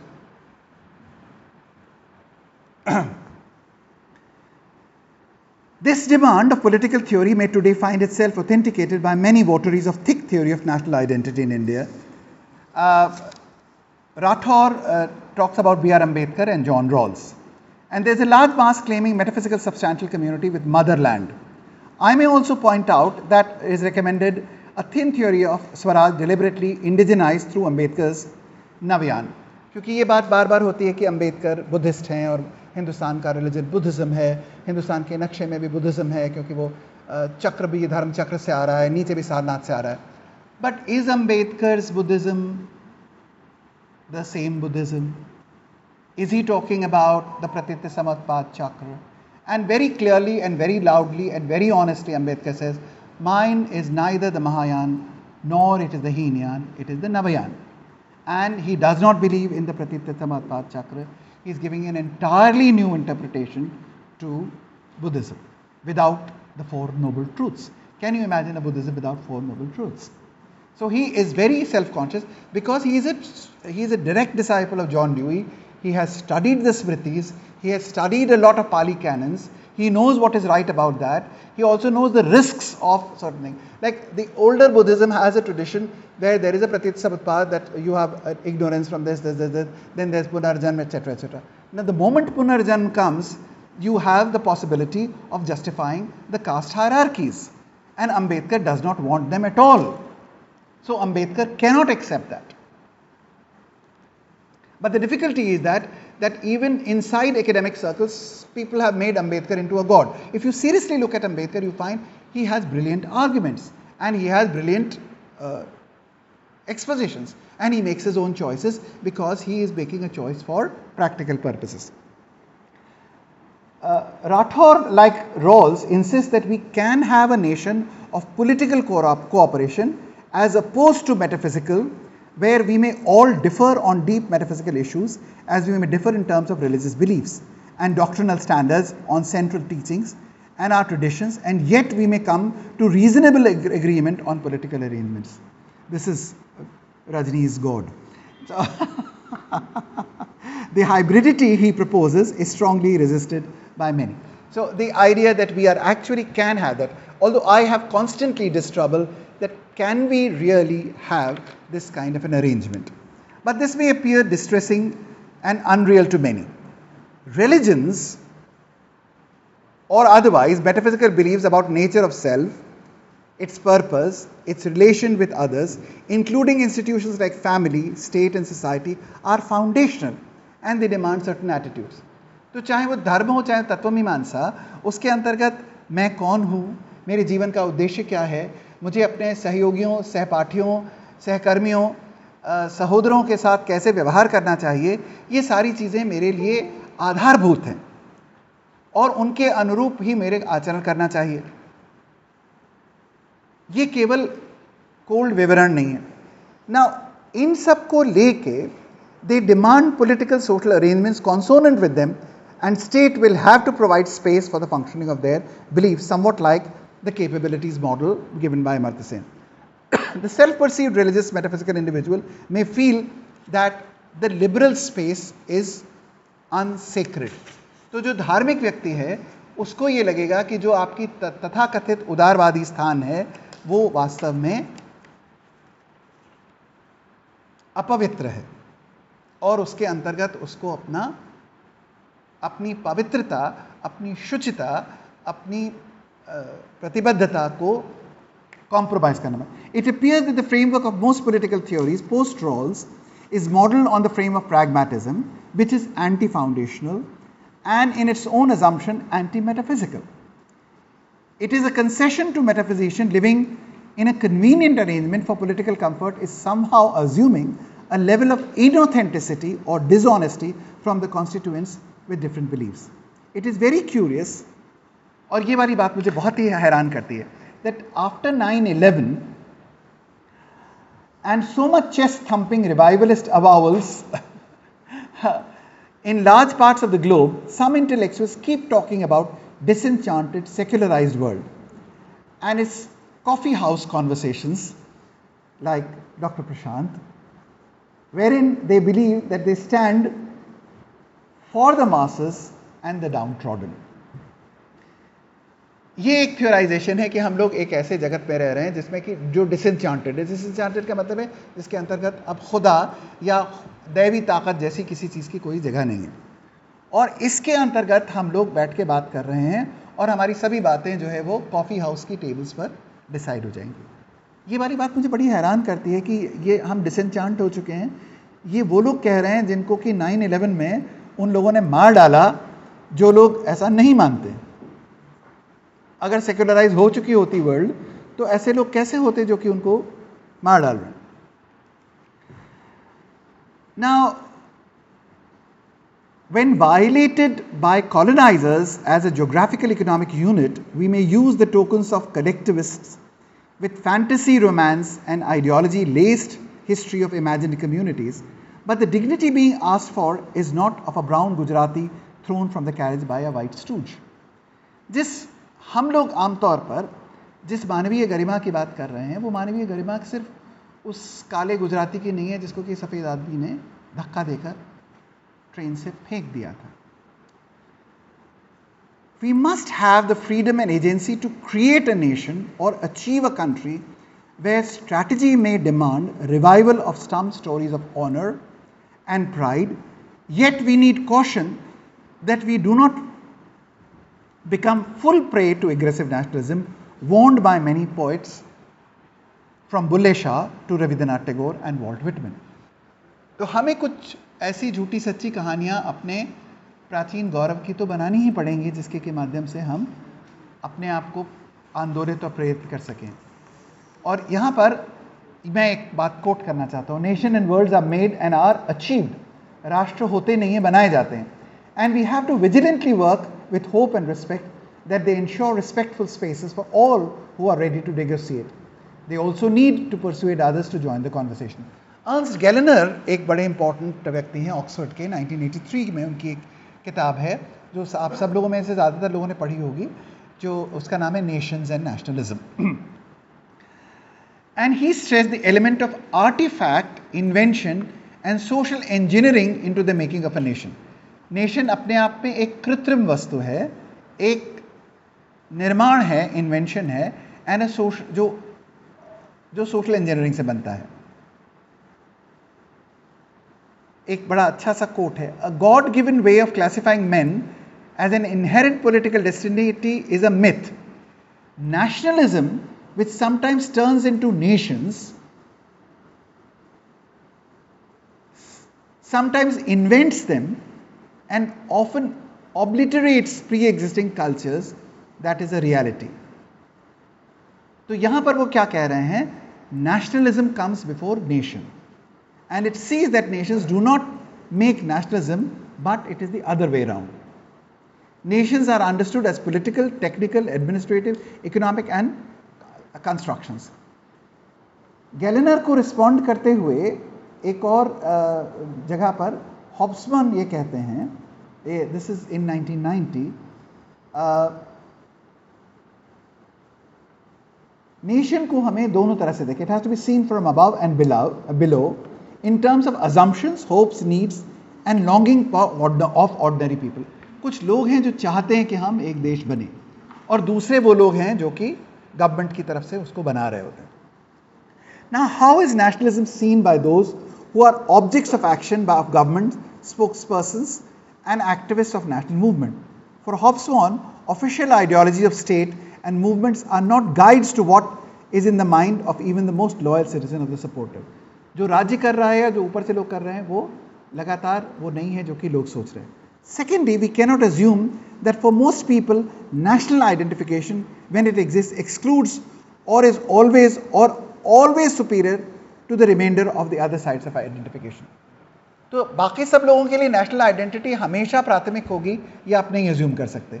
आप अपने बच्चे का admission करा रहे हैं बाहर की university में, कहेंगे अरे तुम तो बड़े नेशनलिस्ट थे, तो आप क्या कहेंगे? मेरे बच्चे का फ्यूचर और नॉलेज की जो परसूट है उसमें मैं नेशनलिज्म को आगे नहीं आने दूंगा. पर जिस समय अंग्रेज़ों से हम लड़ रहे थे उस समय हमने सारी चीज़ें छोड़ दी थी, यूनिवर्सिटीज छोड़ दी, जॉब्स छोड़ दिए, सब करके we started doing that. So nationalism, though an important sentiment, may not be the sentiment which everybody agrees to make primary on all occasions. National identification can change even in short periods. तो nation का अब क्या 1977 के पहले Bangladeshi identity कुछ थी? नहीं थी ना.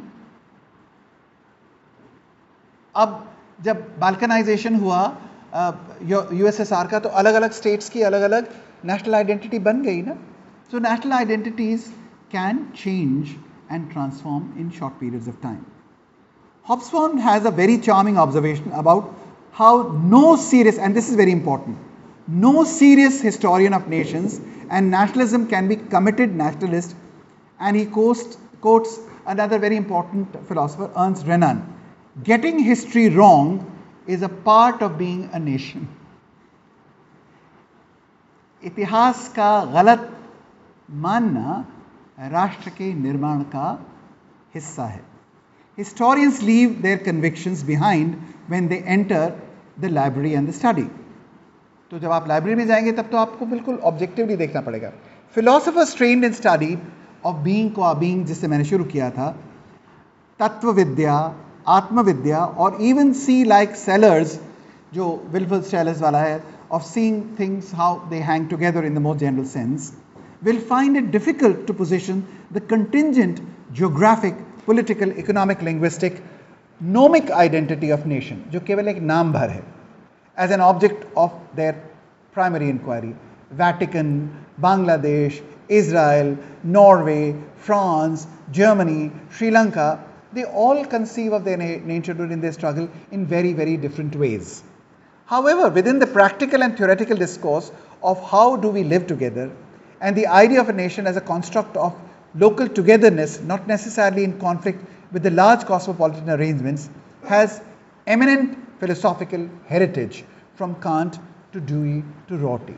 So though we have been talking about abstraction, also we have been talking as philosophers about living together and talking about nations from Kant to Dewey to Rorty.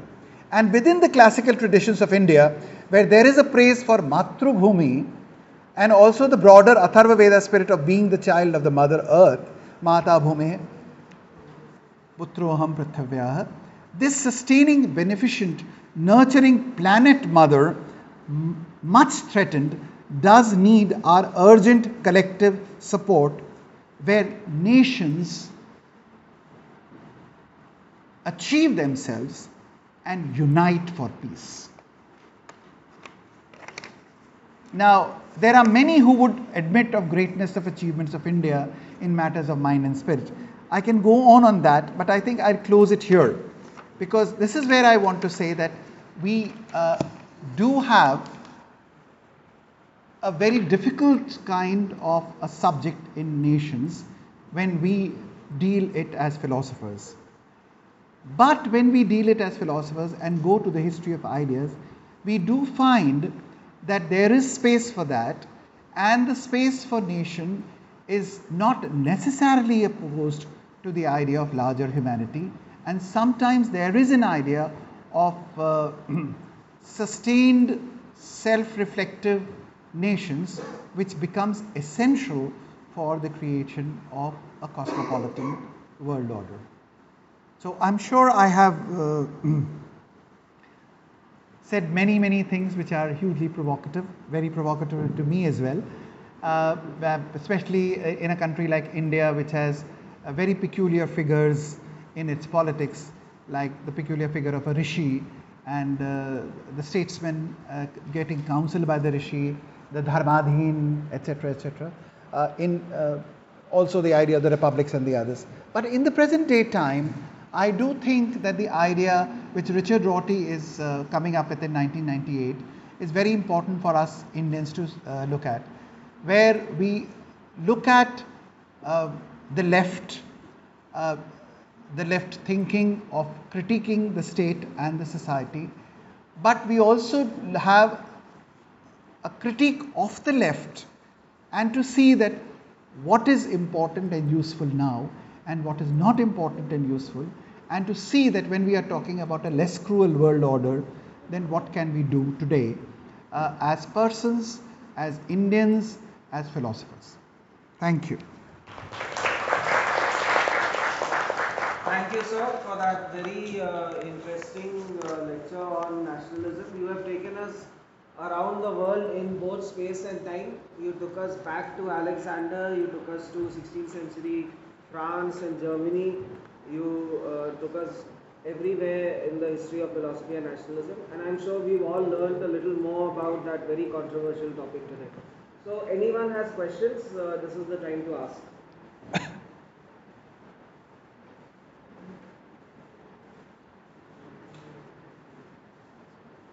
Bolo. Shiva. So if you could briefly elaborate the disagreement on nationalism between Tagore and Gandhi. Oh, between Tagore and Gandhi, it's very interesting. Generally, people think that Tagore was never a nationalist, but there is a very long period in which Tagore is a very strong nationalist. But then, after some time, Tagore realizes through experience that some kind of a nationalism is leading to sectarianism and leading to self-interests of people which might not be beneficial. So he goes back to what he calls the religion of man, the religion of humanity, and the religion of the poet. And he then talks about universal humanism. And he says that sectarian nationalism of an aggressive kind, that me and me alone and my religion and my people are the only inhabitants and let the rest suffer, is the kind of thing which he was opposing. Was Gandhi opposed to Tagore? No.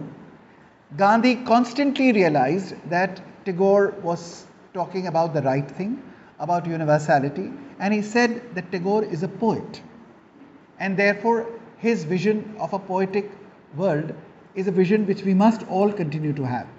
And as you know, that in Gandhi's own journey also, for a very long time he was talking about Indian people becoming, when he was originally asking for the citizenship rights in South Africa, he was saying we must be treated like British citizens. He was not asking for Indian independence at all. For a very, very long time, he was asking for equal citizenship under the British Empire. Subsequently, also, I think for a very long time, they were talking about India not getting complete independence but getting a dominion status. It is only that after a very long time that Gandhi also accepts कि ये लोग सुन ही नहीं रहे हैं, करेंगे ही नहीं, British Empire मानेगा ही नहीं, therefore then he comes to do or die and quit India. Before that, he was constantly, till the end, he was accepting, and he does accept common humanity. He does not say that the Britishers are bad. He's saying colonizing is bad, not colonizer is bad. So the means end thing he constantly said. So the opposition that you find amongst Gandhi and Tagore is actually not, just as to my mind, the opposition between Gandhi and Ambedkar also. There are ways of addressing it in different ways. To me, Gandhi and Tagore, and both as people also, Gandhi constantly learned from Tagore, and Tagore constantly learned from Gandhi in both terms of moral as well as philosophical literature. We know that Gandhi's aesthetics is very poor. There are so many instances where you find that people tell that Gandhi had no aesthetic bone in his body. तो सुंदरता और सौंदर्य बोध वगैरह तो के बारे में Gandhi is very poor. And it's interesting, Mahadevi ji writes की वो एक बार एक कविता के कंपटीशन में जीती और वो गई और उन्होंने कहा मैंने इतनी सुंदर कविता लिखी थी, मुझे पुरस्कार मिला और उनको एक चांदी का इतना बड़ा सा कुछ पुरस्कार मिला था. तो she expected that Gandhi ji उससे कि भाई अच्छा तुम सुनाओ वो कविता. उन्होंने कहा मुझे वो चांदी का कटोरा. He put it into the corpus because he wanted money for the Andolan. So Tagore was actually, there is a belief which generally people have that actually geniuses are born in pairs. So Tagore and Gandhi were actually the two twin geniuses that we have, that in the field of, the poet and the ascetic, the person who had so much of poetry in his heart, so much of culture and literature, and on the other hand, you had the saintly figure of Gandhi. And the Indian politics was fortunate that we had both of them, and both of them hugely respectful of each other. And Gandhi is not ever opposed to Tagore. He completely recognizes, but as I was saying, that nationalism, opposition to colonization, these are all historically constructed positions in which Gandhi also moves from stage to stage.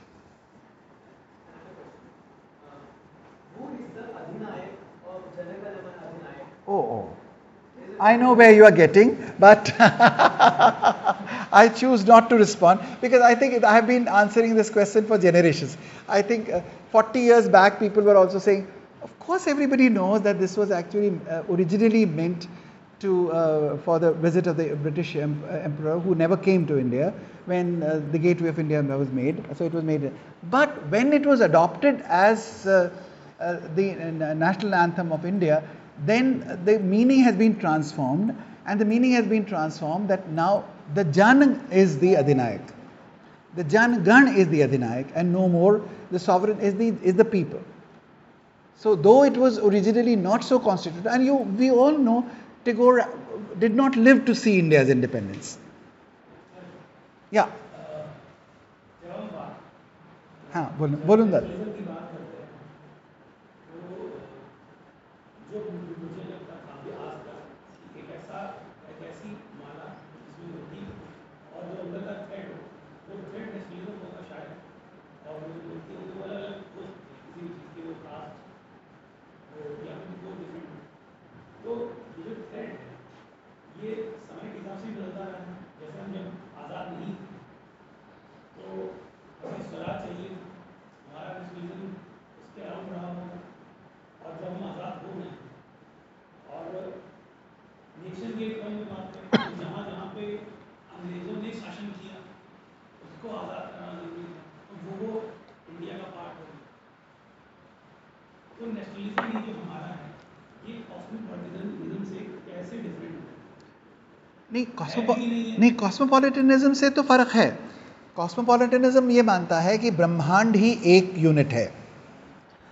अब nationalism ये है कि एक political या cultural या economic या cultural, political, economic तीनों तरह का यूनिट नेशन है। पाकिस्तान में ऐड हो गया। हाँ, बिल्कुल, हाँ, एक बात नहीं।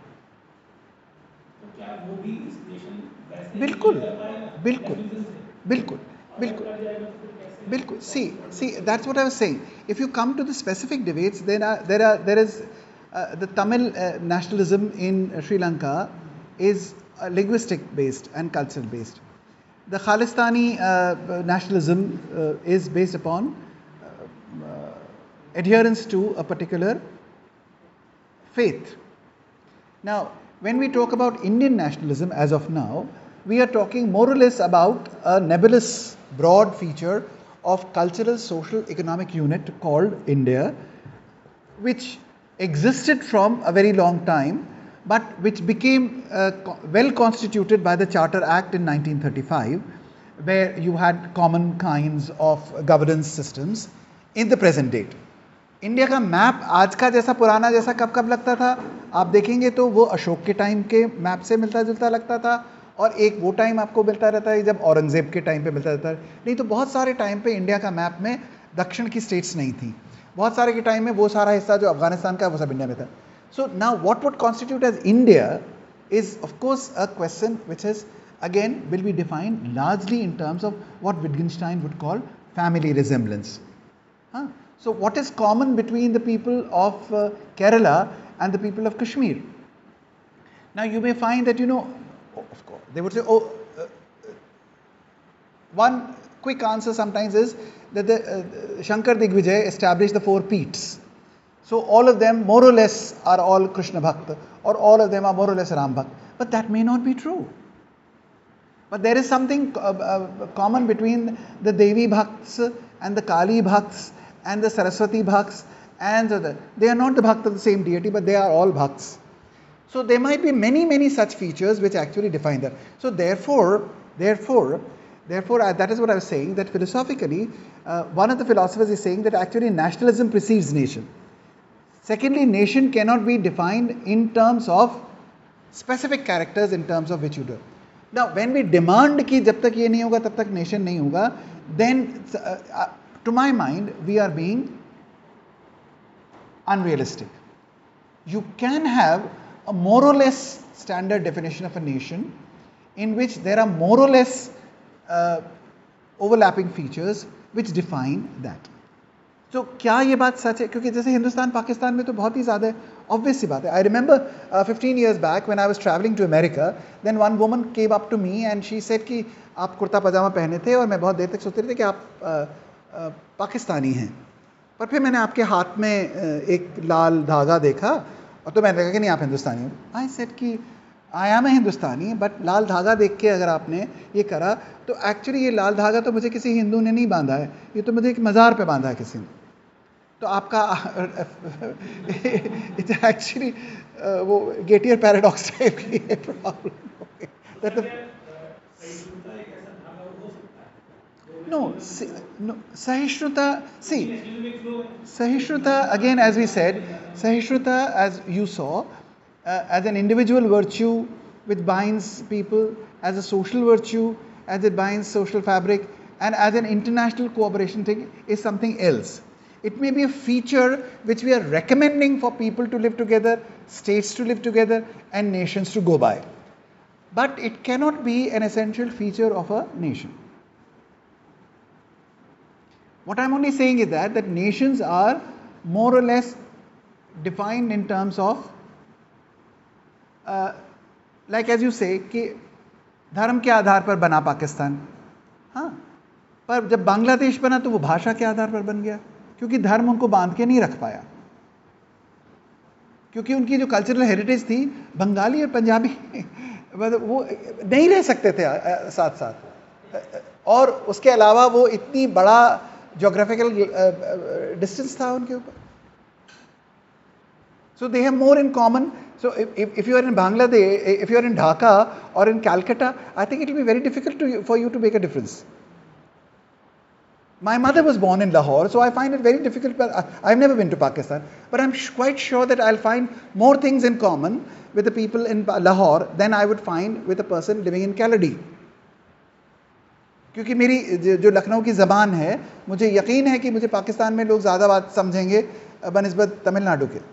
तमिलनाडु में तो उन्होंने कहते no English no Hindi. I said, what do I do then? So that is, how would you define it in terms of specifics is a difficult thing. And that is why I said philosophically the problem is nation generally and particular nation a proper name? Or is it a definite description? And I think that individual nations are actually proper names. They are not disguised descriptions. So in my philosophy of language, I would say that the names of nations are actually names and they are proper names. They are not disguised description.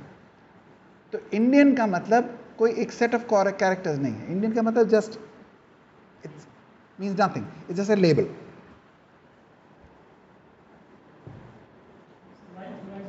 Nationalism, how is it different from the European third world? And if it is student nationalism, militarism, or it can be realistic? Yeah, what I was trying to open up is, again, I'm not giving you any position. I was trying to open up that there are all these debates, historical debates as well as conceptual debates. And what I'm saying is that what nationalism did mean perhaps in the Greek states, or what would have meant in the time when Harsh was ruling India, and what nationalism means in the 17th century is not the same. Secondly, the German nationalism where we borrow was a very strict kind of a nationalistic theory where they believed that one blood, one piece of land, one faith will define a nation. But that was true only for, and I think that was also not true entirely for the German people. And that kind of a very strict definition is very restrictive. It creates a certain kind of oppositionality and violence which is not acceptable. Therefore, we find that there are many other definitions. One of the definitions of nation was that it's only a geographical boundary which makes it possible for you to have independent economic growth. So I have nothing in I have no enmity with like in India also, we imagine that we have enmity with Pakistan, but we have no enmity with Burma or Sri Lanka or Afghanistan. But yet economically, you cannot just go and start selling things in Burma. Economic development of Burma will have to be done within the geographical parameters with their own sets of rules. So it's a convenience kind of a parameter which has been created. Now it is, what happens is, and even now, and that's what I'm saying, even now, the things that are alluded to are that हमारा प्राचीन भारतवर्ष था जिसके के अंतर्गत Baahubali or Mahishmati and all that. You are creating all these things. Why are you creating all these things? Everybody knows that they are false stories. But why are you creating these stories? You're creating these stories because for a very long time the Britishers and the other colonizers were telling you कि तुम तो थे नहीं किसी लायक, तुमको तो पहले इसने आके मारा, उसने आके मारा, उसने आके मारा, तुम तो इतने गंदे थे, इतने गंदे. Then you say नहीं हम ये नहीं थे. So you create some imagined histories to get a sense of pride.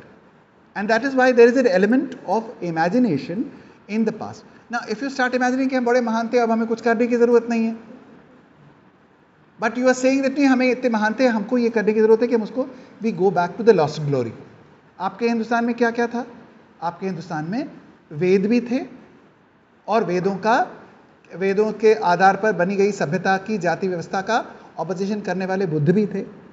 दोनों ही प्राचीन थे. आप किसको भारतीय मानेंगे? आप कौन सी भारतीयता को रिवाइव करना चाहते हैं? बुद्ध की भारतीयता को या उस भारतीयता को जिस भारतीयता के अंतर्गत अधिक भेदभाव थे? So you are making a choice. But in making these choices, what is being suggested by these people is that कि आपको ये मानना ही पड़ेगा कि इस समय में आप कुछ झूठी सच्ची कहानियों के आधार पर सब जी रहे हैं। इन झूठी सच्ची कहानियों में से जो कहानी आपको अपने नवनिर्माण में और आपको अपने नैतिक उन्नयन में और नैतिक परिशोधन में जो मदद करती है, उन कहानियों को आप आगे बढ़ाइए। यहाँ पर मुश्किल क्या होती है, जैसे कोई जना अपने भारत की महानता की कहानी बताने लगता है, वैसे ही हम जैसे लोग सब लोग कहते हैं नहीं नहीं इतनी गंदी, ये भी तो बात थी, ये भी तो बात थी, ये भी तो बात थी। तो वो एक तारीफ करेगा तो हम उसको 20 बुराइयां बताएंगे। तो हमको ये देखना पड़ेगा कि हम ये 20 बुराइयां क्यों बता रहे हैं, इसका असर क्या हो रहा है। क्या वो व्यक्ति अहंकार में काम नहीं करने जा रहा था और सिर्फ कह रहा था कि प्राचीन ग्लोरी, तो ये 20 कहानियां उसको बताने की जरूरत थी। लेकिन अगर वो एक महानता की बात सोचकर अच्छा काम करने जा रहा था और मेरी 20 बुराइयों के बाद जाकर हताश होकर वो सोचेगा कि जब हम इतने बुरे थे और जब 10,000 साल में नहीं कर पाए तो अभी भी नहीं कर पाएंगे, वापस चला जाएगा। तो हमें अपनी कहानियों को सुनाने से पहले अपने आप को रोकना चाहिए। ये संदेश रिचर्ड रॉटी का है कि आत्मबोध में अपनी आलोचना और अपनी कमियां देखना तो बहुत महत्वपूर्ण है, पर आपको ये देखना चाहिए कि अपनी कमियों का बोध आपको कहीं इतना हताश और कमज़ोर तो नहीं बना देता कि आपके अंतर्गत आत्मशोधन का भी उत्साह शेष नहीं रह जाता। तो आप इतने कमज़ोर ना हो जाएं कि आप अपने आप को फिर से उठाने की ताकत ना रहें। तो you must have that much of pride. आप इतने प्राउड हो जाएं कि आप ये सोचें कि हम तो इतने महान हैं कि हमसे पहले तो कोई था ही नहीं, हमारा तो सिकंदर था, ये था, वो था, वो था, वो था, तब हमें कुछ करने की ज़रूरत नहीं है। तो then you are spelling doom for yourself. So it's a very practical kind of thing which Roti is saying in achieving a country. And again, I am saying that in India also, I think it has some sense that over criticism of the Indian civilization sometimes will be as damaging as an over praise and overdoing of the national glory. So you have to have some kind of a measure.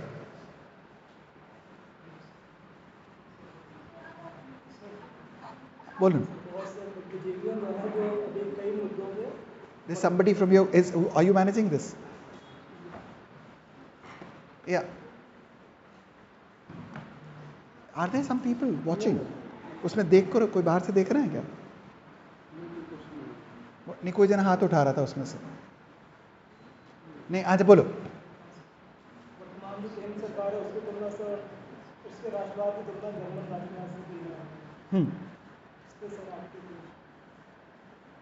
You want me here tomorrow or?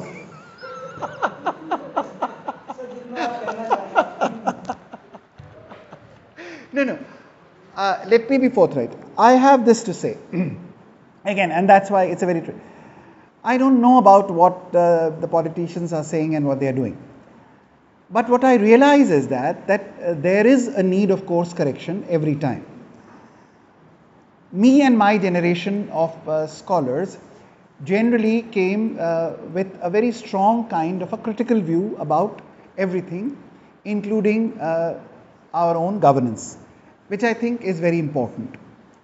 But sometimes I do admit what Richard Rorty is saying, that sometimes our criticisms were so strong and so much based only on negativity that they did not allow us to build up new structures.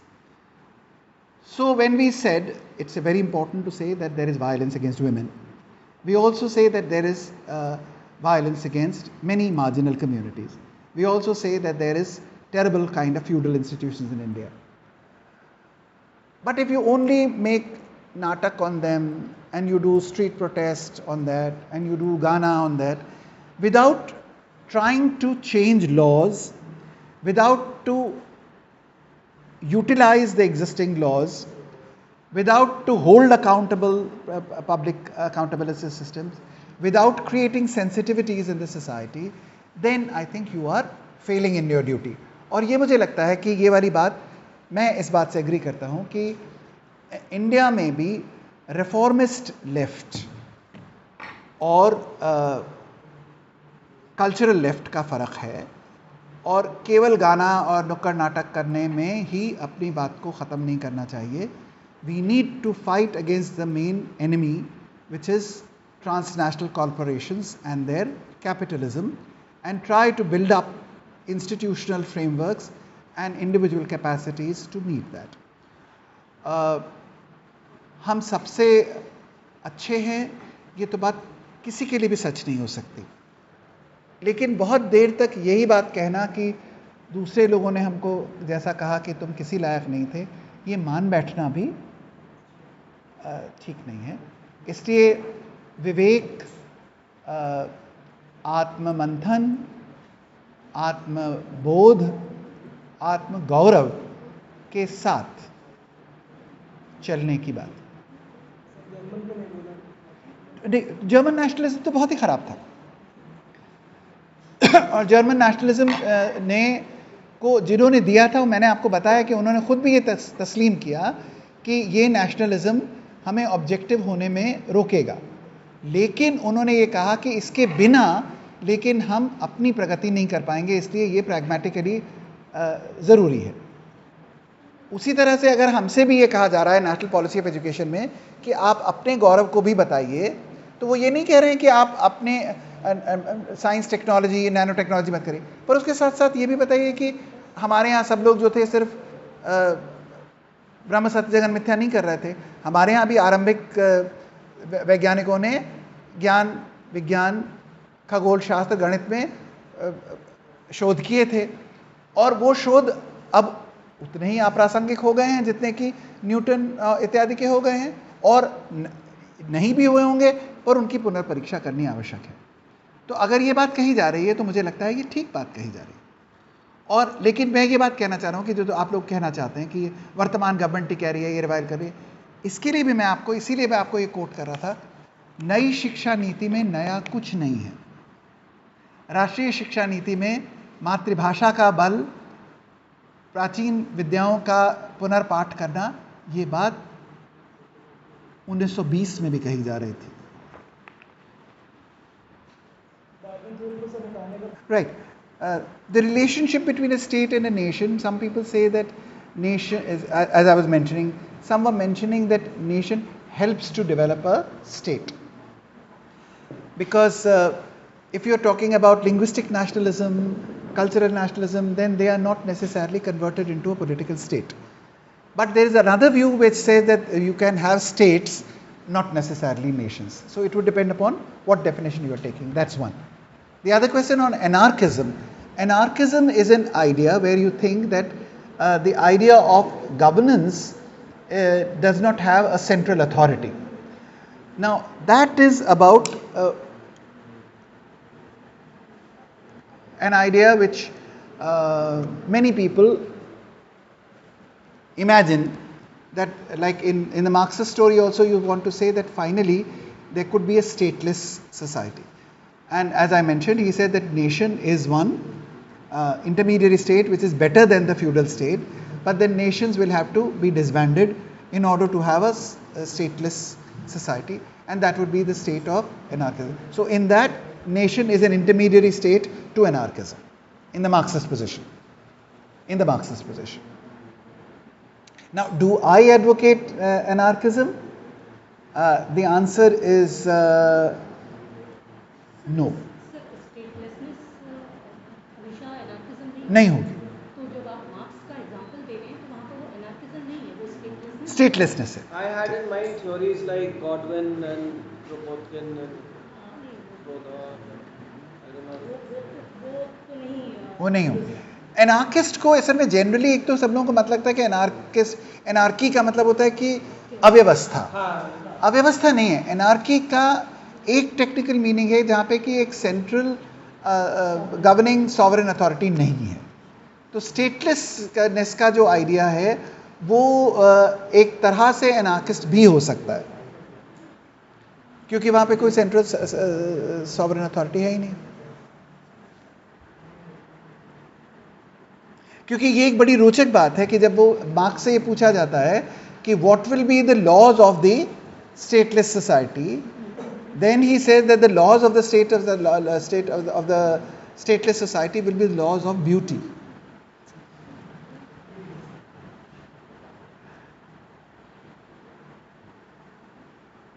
Even all the anarchist literature and music of the 1960s Yeah, yeah. is mostly going into aesthetics. Their Yeah, expression yeah, of anarchism was having a yeah. concert more rather than having a Right. march. But see, this is the whole point. What what this person is saying is again very important. लोगों में गरीबी है, लोगों में शोषण हो रहा है, जिसके कारण गरीबी है, लोगों के राइट्स नहीं लिए जा रहे हैं. इस बात को रिकग्नाइज करते हुए हम अगर सिर्फ गाना गाने लगेंगे, और जो हम लोग गाना गाने लगे कि वो एक ये नाटक बन गया, वो दूसरा नाटक हो गया, और फिर उसके बाद हमने लौट के इस बात पे अपना कॉन्ग्रेचुलेट करा, हमने तो ये करा था, तो फिर वो व्यवस्था तो वैसी की वैसी चलती रही ना. इनका ये कहना है कि ऐसा नहीं कि आपके गाना गाने से, आपके नाटक करने से, आपके डिबेट करने से फायदा नहीं हुआ. बहुत फायदा हुआ, आप अधिक सभ्य और सुसंस्कृत तो बने, पर जो आपका मुख्य अभियुक्त था वो तो बड़ी निर्लज्जता से अपनी तरीके से कैपिटलिज्म की ग्रोथ करता ही चला गया.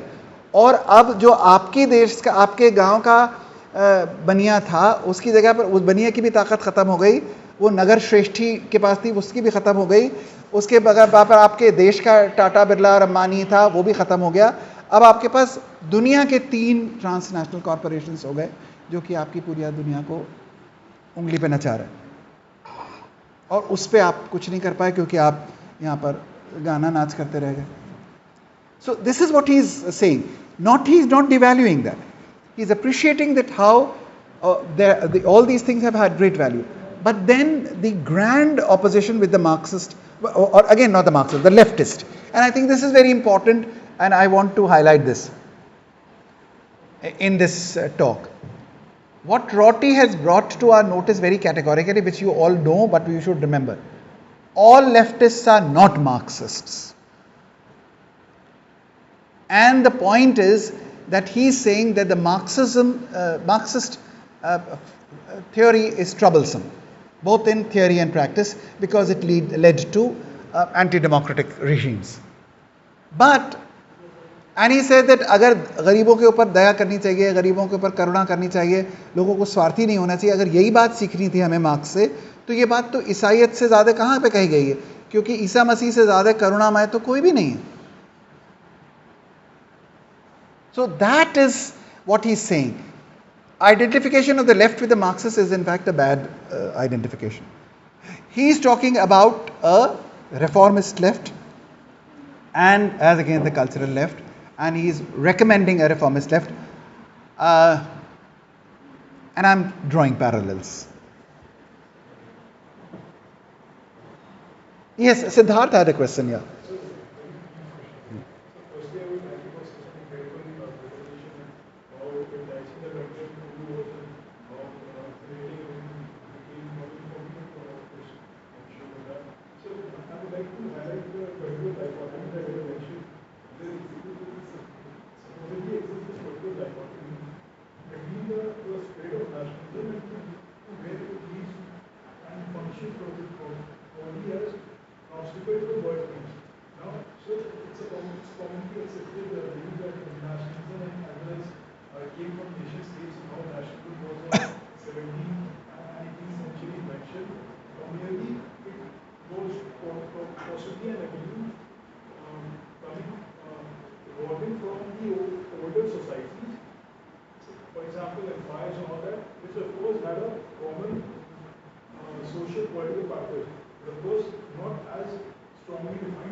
witnessed is somewhat from nationalism to globalization, where internet could be given as an example. It functions somewhat like a digital atmosphere that provides common facet for all the human beings.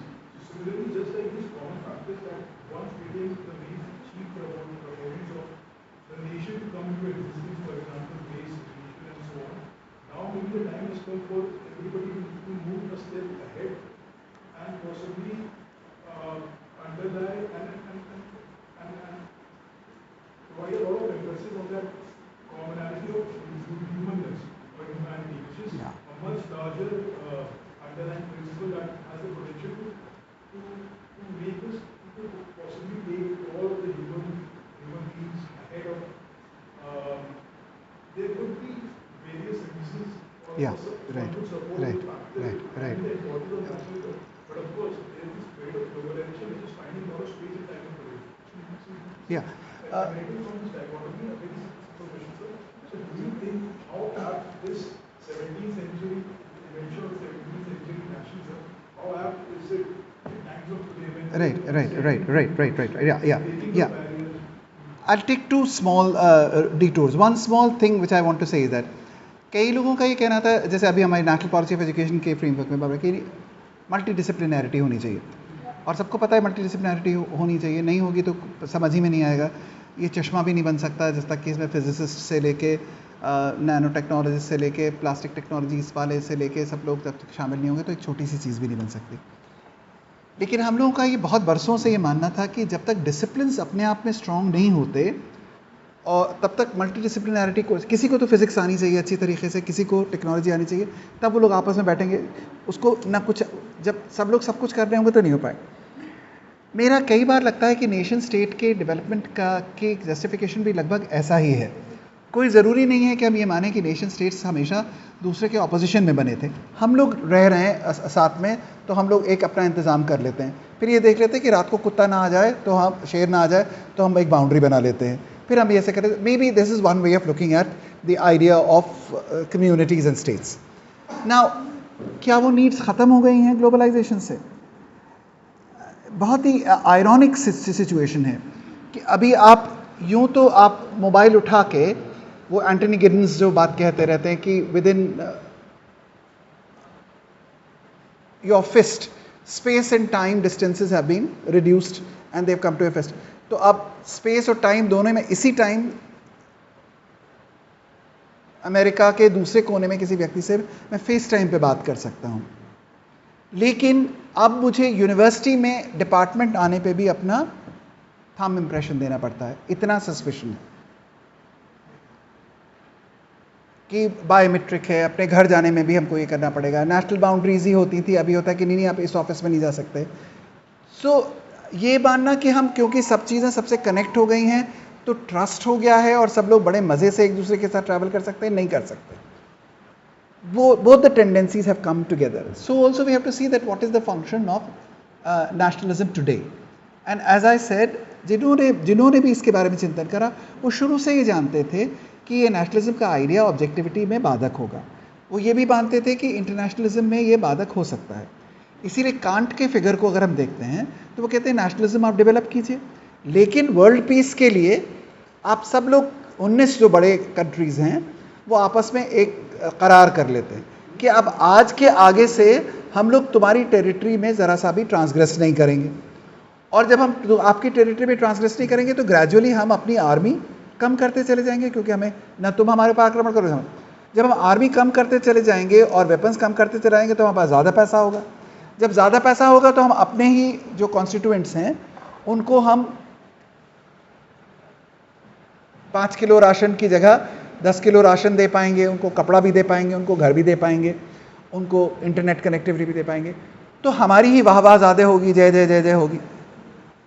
तो आपको practically भी अगर आप gradually ये करार कर लेते हैं तो आपको ज़्यादा फ़ायदा होगा और आप अपने राज्य को अच्छी तरीके से बना पाएंगे।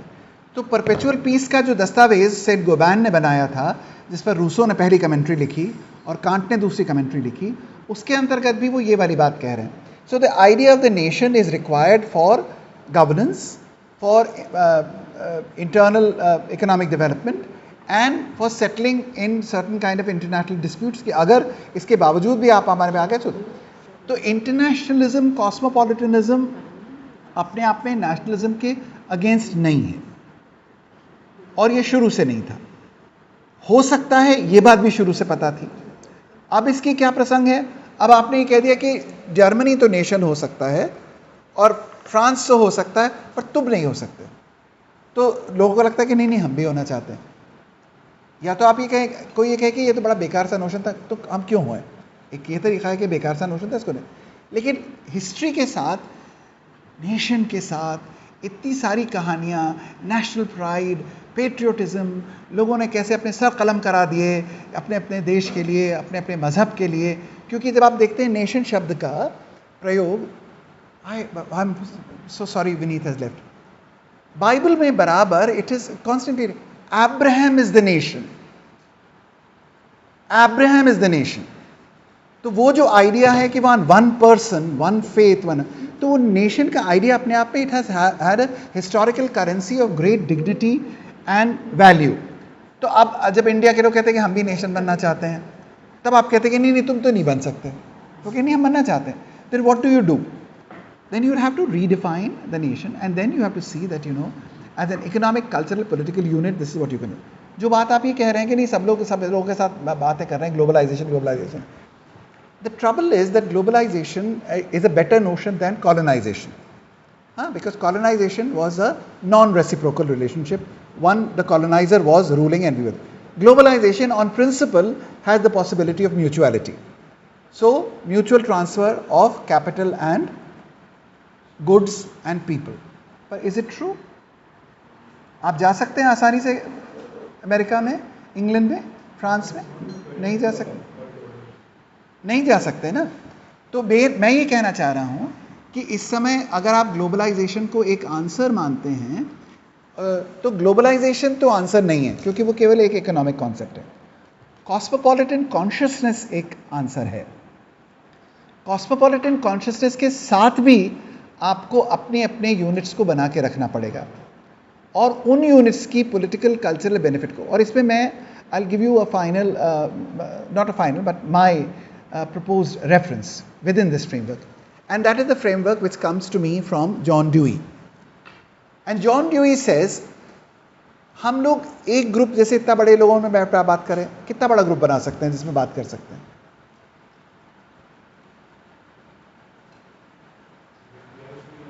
बहुत बड़ा बना सकते हैं, लेकिन कितना बड़ा होगा जो कि हैंडलेबल होगा, जिसमें हम आपसे बात कर सकें, आपसे आई टू आई कांटेक्ट कर सकें, आपके सवालों का जवाब दे सकें।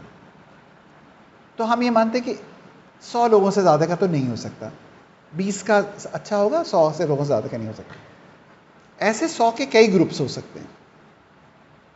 ऐसे ग्रुप्स आपस में नेसेसरली ऑपोजिशनल हो ये बिल्कुल ज़रूरी नहीं है।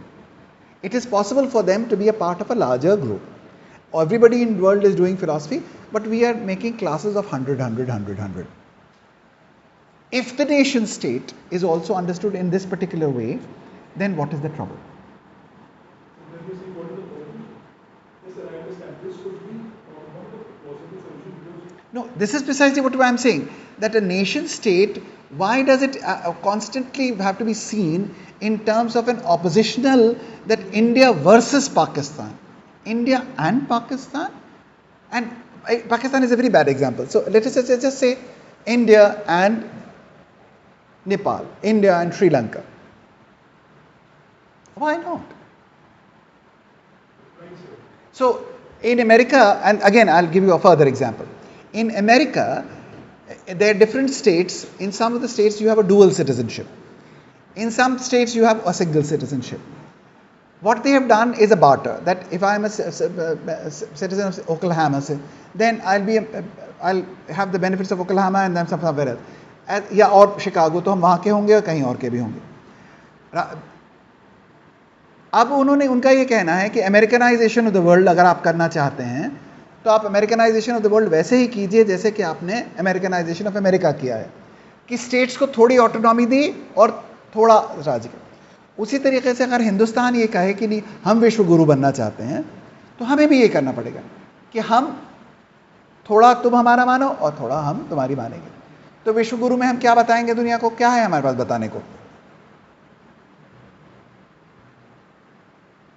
सबसे बड़ी बात तो जो हमारे पास अभी भी बताने को है, जो कि और लोगों के पास, कि इतनी विविधता के साथ, इतने बड़े सांस्कृतिक विरासत के साथ हम कैसे साथ साथ रह रहे हैं। सारे लोग ये कहते हैं आप लोगों ने मिक्स्ड इकोनॉमी कर लिया, ये वो। दुनिया के सामने हम नमूना हैं। चाइना में केवल 4 तरह की जातियां रहती थी, यहां पे इतनी सारी जनजातियां हैं, इतने सारे लोग हैं, इतनी तरह के लोग हैं, उन सबके साथ हम रह रहे हैं। तो क्या ये दूसरे लोगों को हम सीखने के लिए नहीं है हमारे पास? So nations functioning as cohesive subsets within the globalized world. Globalization is an economic term. I am resisting that. So, in a cosmopolitan consciousness. So, that's an idea. Difficult it is. Very difficult it is. So all the nations, the importance would be regulated, and in addition to what is regulated. All nations should be important to themselves. This is the first thing which I am actually saying, which is the most controversial thing that I am saying. The most controversial thing that I am saying is that I am giving legitimacy to national pride. Everybody thinks that national pride is actually the seat of all trouble, because they think that national pride means that if I am good, then you are bad and you are my enemy and I will crush you. What I am saying is that this is not necessary. It should be possible that I think that I am a good person, and that's the whole point in which I also define excellence. My excellence does not consist in excelling somebody and pushing somebody back. My excellence consists in being adept at that. If I know good masonry, I must be able to make a good house. That I make better than you is not necessary. So the idea of goodness, the idea of excellence, the idea of moral flavor should not be necessarily competitive, and therefore nation can also be understood in non-competitive ways.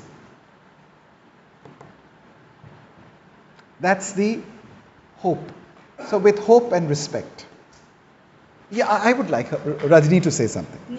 Please. इस lecture में sir ने फिक्टे से लेके रोटी तक, अथर्ववेद से लेके modern thinkers तक सारे व्यूज़ को कवर किया, और लेकिन तभी मुझे लगता है कि सर ने बहुत डिप्लोमेटिकली अपने व्यूज़ को छुपा लिया, जो कि हम लोग एक्सपेक्ट कर रहे थे और जिस पे ही डिबेट करने की हम लोग की इच्छा थी, पर हम लोग छोड़ने वाले नहीं है। नेक्स्ट में आपको ये हिस्ट्री और कॉन्सेप्ट छोड़ के आपका नेशनलिज्म और नेशनैलिटी, जो कि आज आप बार उसको मिक्सअप करने की कोशिश कर रहे थे, और जैसे आप बता रहे थे कि बांग्लादेश में क्या पहले उनकी नेशनैलिटी नहीं थी, वो सिटीजनशिप नहीं रही होगी पर नेशनैलिटी तो पहले से थी, और वो व्यूज़ हम लोग बहुत पहले से सर से सुन चुके हैं, जो कि आज उन्होंने फ्लोट नहीं किया, लेकिन हम एक्सपेक्ट करते हैं कि अगले वाले लेक्चर में हम और अनफोल्ड करेंगे सर के व्यूज़ को, और फिर हम लोग एक प्रॉपर अपने थॉट्स बिल्डअप कर पाएंगे। थैंक यू आप लोगों के आने के लिए और